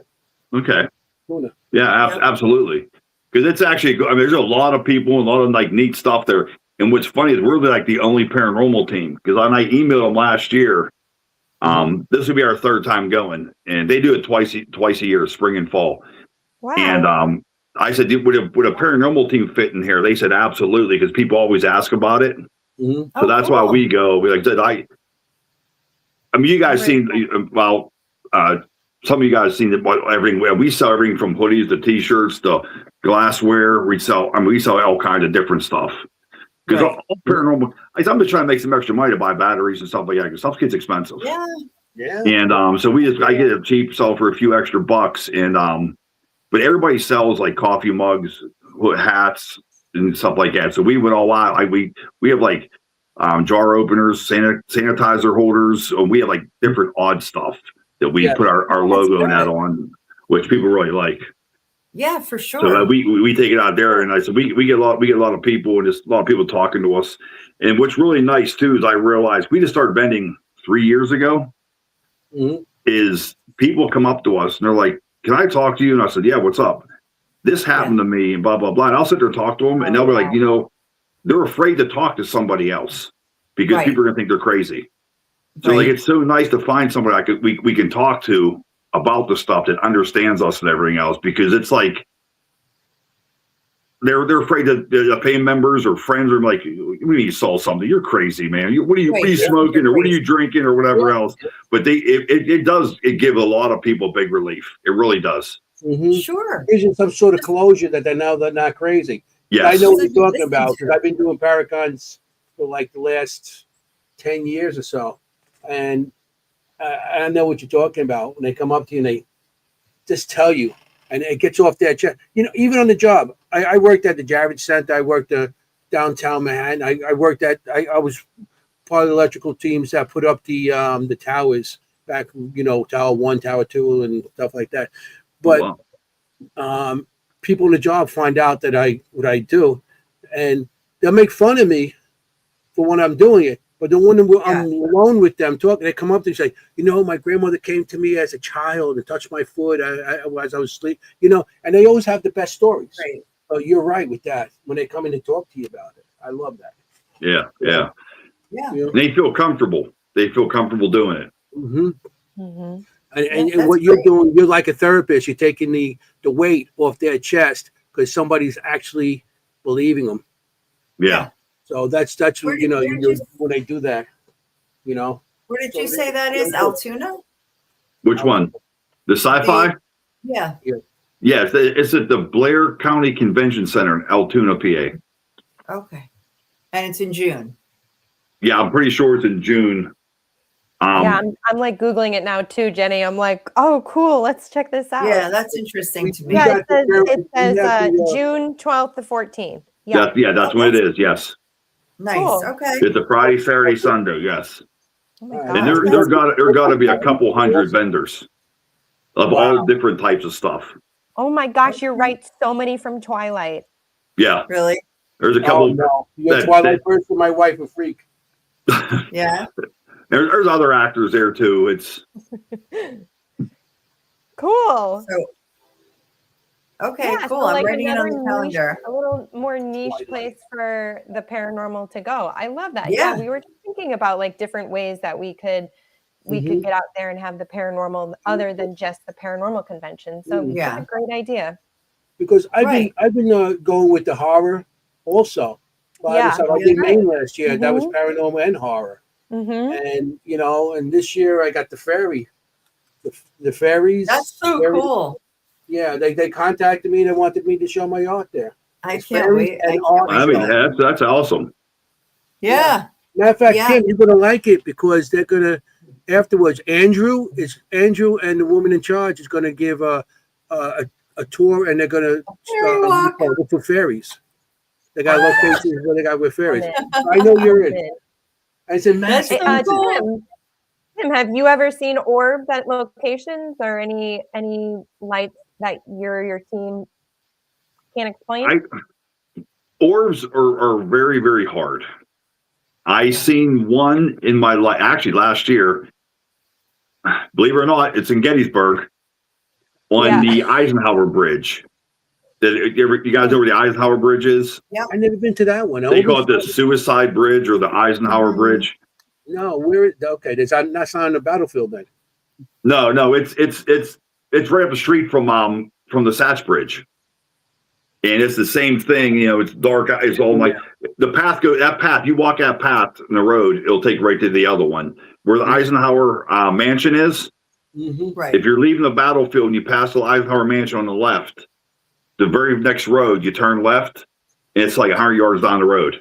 That's why they call it the Eisenhower Bridge. But anyways, we had some stuff out. I had a camera rolling, and I looked up and I saw this like white ball just go all the way across, and then just disappeared. I mean, and it was like a lightning bug, like flashing. It was like a whitish color, and just kept on going across. And I was hoping I had on my camera, but my camera, my handheld aimed downward because I was looking at the tripwire and that, and I didn't get it. But I saw it with my own eye, 100%.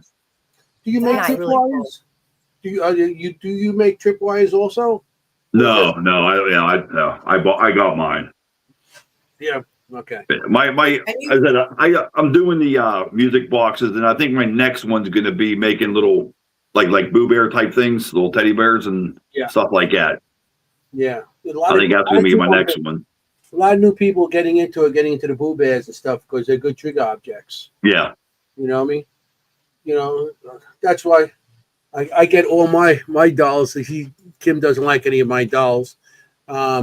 I got the Nobody Bella likes doll, your dolls. the Bella doll that actually moves and talks, and I got a lot of stuff off that. And it's not even made for the paranormal; it's made for kids. It's an old doll that I don't know if they make it anymore. I agree that the clip, I made one of those, and that's perfect because you can be really specific. Like I found in my attic, I have an old house. It's like a little over 100 years old. I found like a pack of Camel cigarettes from like forever ago in my attic. Somebody probably was like sneaking a cigarette up there in the attic. Yeah. And I used the clip with the pack of cigarettes. Well, I got rid of the cigarettes. I just used the pack. Because yuck. But yeah, and it worked. It's a good idea. You can put it on anything, which is so great. Because the Camels were big back in the 50s.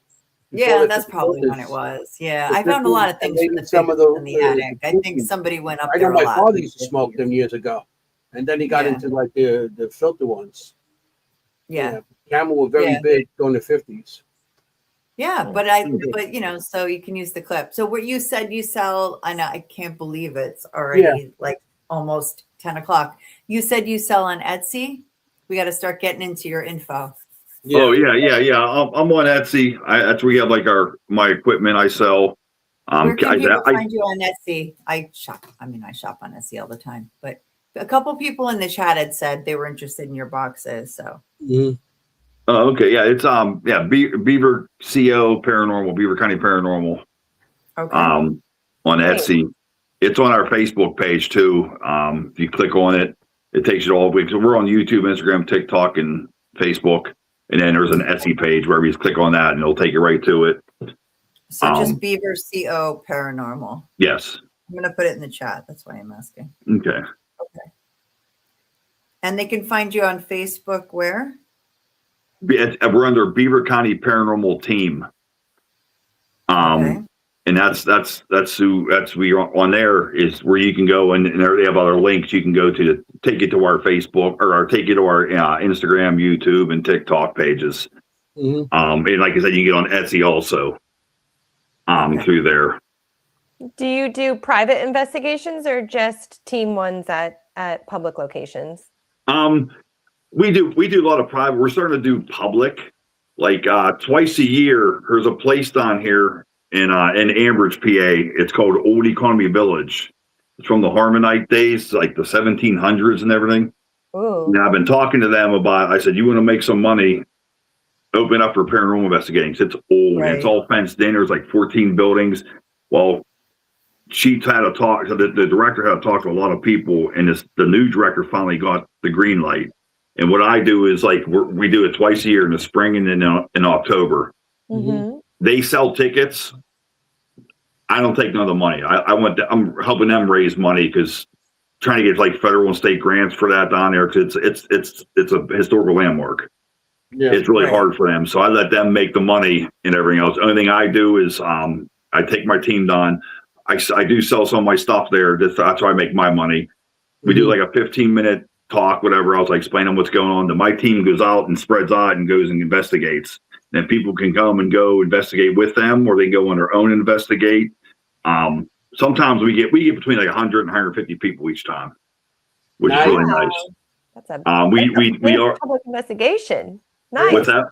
That's a big public investigation. Yeah. And a lot of people absolutely love it. Yeah. They absolutely love it because the place is really big too. I mean, you run to some people and get like, some people run, but it's very active. It's a very active place. But I do that just to help them raise money. Yeah, yeah. And they love doing it. Like the workers there, they're volunteers. They love doing it. But we're going to get into doing some public, like the Ross house. I've been talking to Cindy. I talked to her before. I'm going to bring it up again. Like I took Girl Scouts down there, and a bunch of the Girl Scouts, they wanted to go on a ghost hunt. So I took them on a ghost hunt, and the majority only lasts till like 1 o'clock in the morning. They left. They're like, oh, I'm done. Because actually 2 girls got sick. They got drained. They ended up getting drained. And they were okay. They went outside, they got air, they were fine. It's just because they were sitting there, and I looked over, I see the girl's head down, I shone my flashlight on her, I'm like, you're all right. And she looked at me, she was all white, and I told the chaperone, I'm like, hey, you want to take her out? She went outside, and she ended up being fine. But they loved it though. They really enjoyed it. Well, they pay you in cookies? What's that? They pay you in cookies? No, that's what I should have done. I was just talking about that. I didn't get no Girl Scout cookies this year. I missed my Thin Mints. Oh my God! Yeah, God. I say I need you want to get investigation? I need 5 boxes of Thin Mints. Okay. That was gonna be my last question to you. I ask everybody every week. What's your go-to snack on a paranormal? That's my fun question. What's your go-to treat? I just told my girlfriend, she's like, I'm gonna go to the store and get some snacks. I said, do not forget our key thing, cosmic brownies. Oh, what? And what we get them every time we go. We get a box of them. We take them with us every time. Now, what are they called? What are they? They're brownies, like little packets, and they have like little like sugar sprinkles on them, or little sugar balls on them. Oh. Yeah, cosmic brownie. We it's our go-to. We go every time. I never heard of them. Cosmic brownies. Right. Yeah. That's a good one. We haven't had that one yet. We get a lot of peanut M&Ms, beef jerky. Oh, really? Cannoli. Yeah. Cannoli. So that's a good one. Peanut butter patties. Tara says. I should make a list of the 74 episodes of everybody's snack. These are good ones. Yeah, but Girl Scout to the end of the show.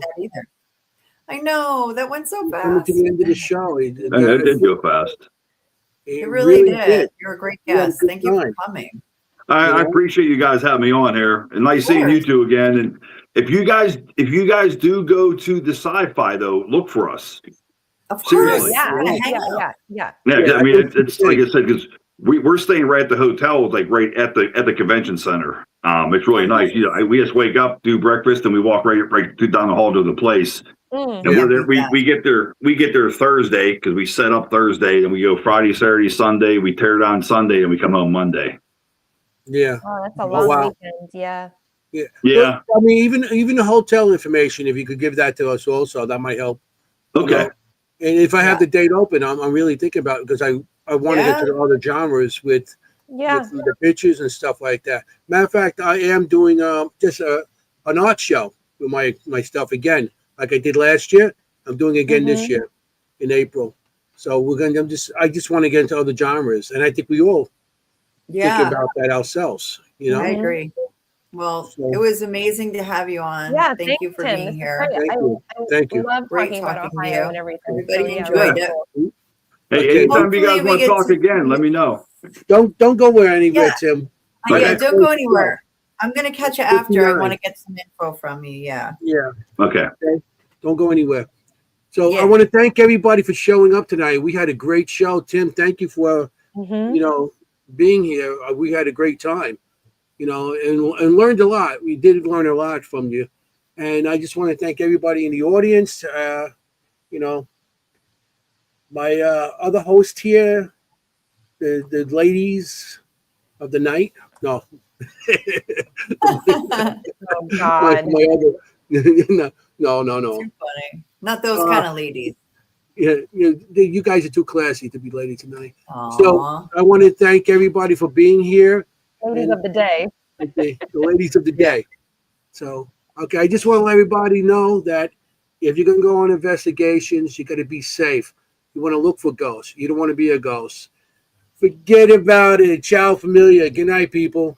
Night, Good everybody. night, everyone. Good night. See you next week. Good night.